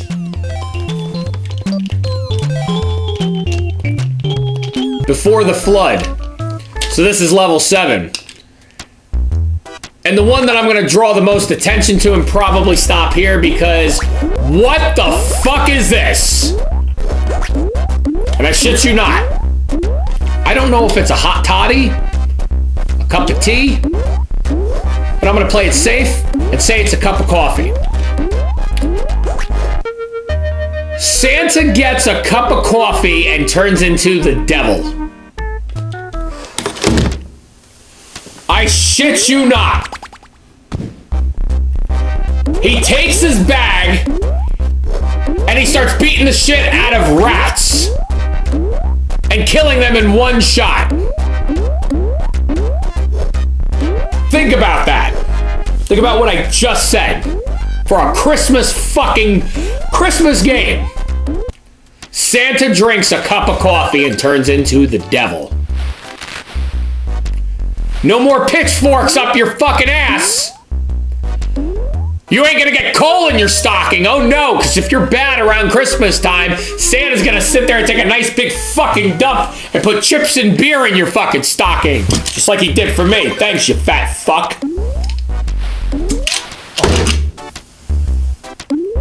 And a big rubber dick, right? You don't want me to finish that. You fucking son of a bitch. Fuck you! The fact that you fat fucking bearded motherfucker, you sneak up on my fucking channel, you fucking come here. Look, I'm crossing my legs in a fucking video. My balls are offended now. Listen, Santa. One of these days, you and I are gonna fucking tangle. But until that day, you do your job and I'll do mine. You deliver fucking presents and toys to fucking kids all around the world in a day. And what I'll do in a day is I'll deliver shitty game reviews. I will insult these games. I will insult my fucking fans. I will insult anybody, anything, and anyone who gets in my way. Because I am the gameoholic. But guess what? You loathing, loving sons of bitches, you still keep tuning in. And as we embark here, as we live and divide, which I'm sure by making that comment about calling my fan base assholes, I'm probably going to lose 4 subscribers. If I gain 3, I'll be happy, but thank you. I say this. Happy holidays. Merry Christmas. Enjoy the time that you have with your families. There's one thing I have to say, and one thing I have to say is this. What's behind me is none of my business. But what's in front of me is what I am. And what I am is the Gameoholic. I will see you in 2023.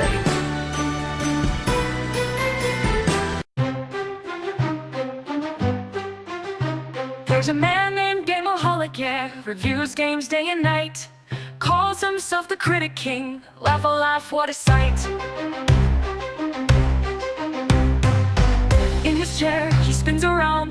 for hours in the zone. Chomps on snacks and sips his coke, acts like he's on a throne. Gameoholic, gameoholic, sitting there with zero frolic. Gameoholic, gameoholic, review man is beyond symbolic. He marathons his own vids, every frame a masterpiece.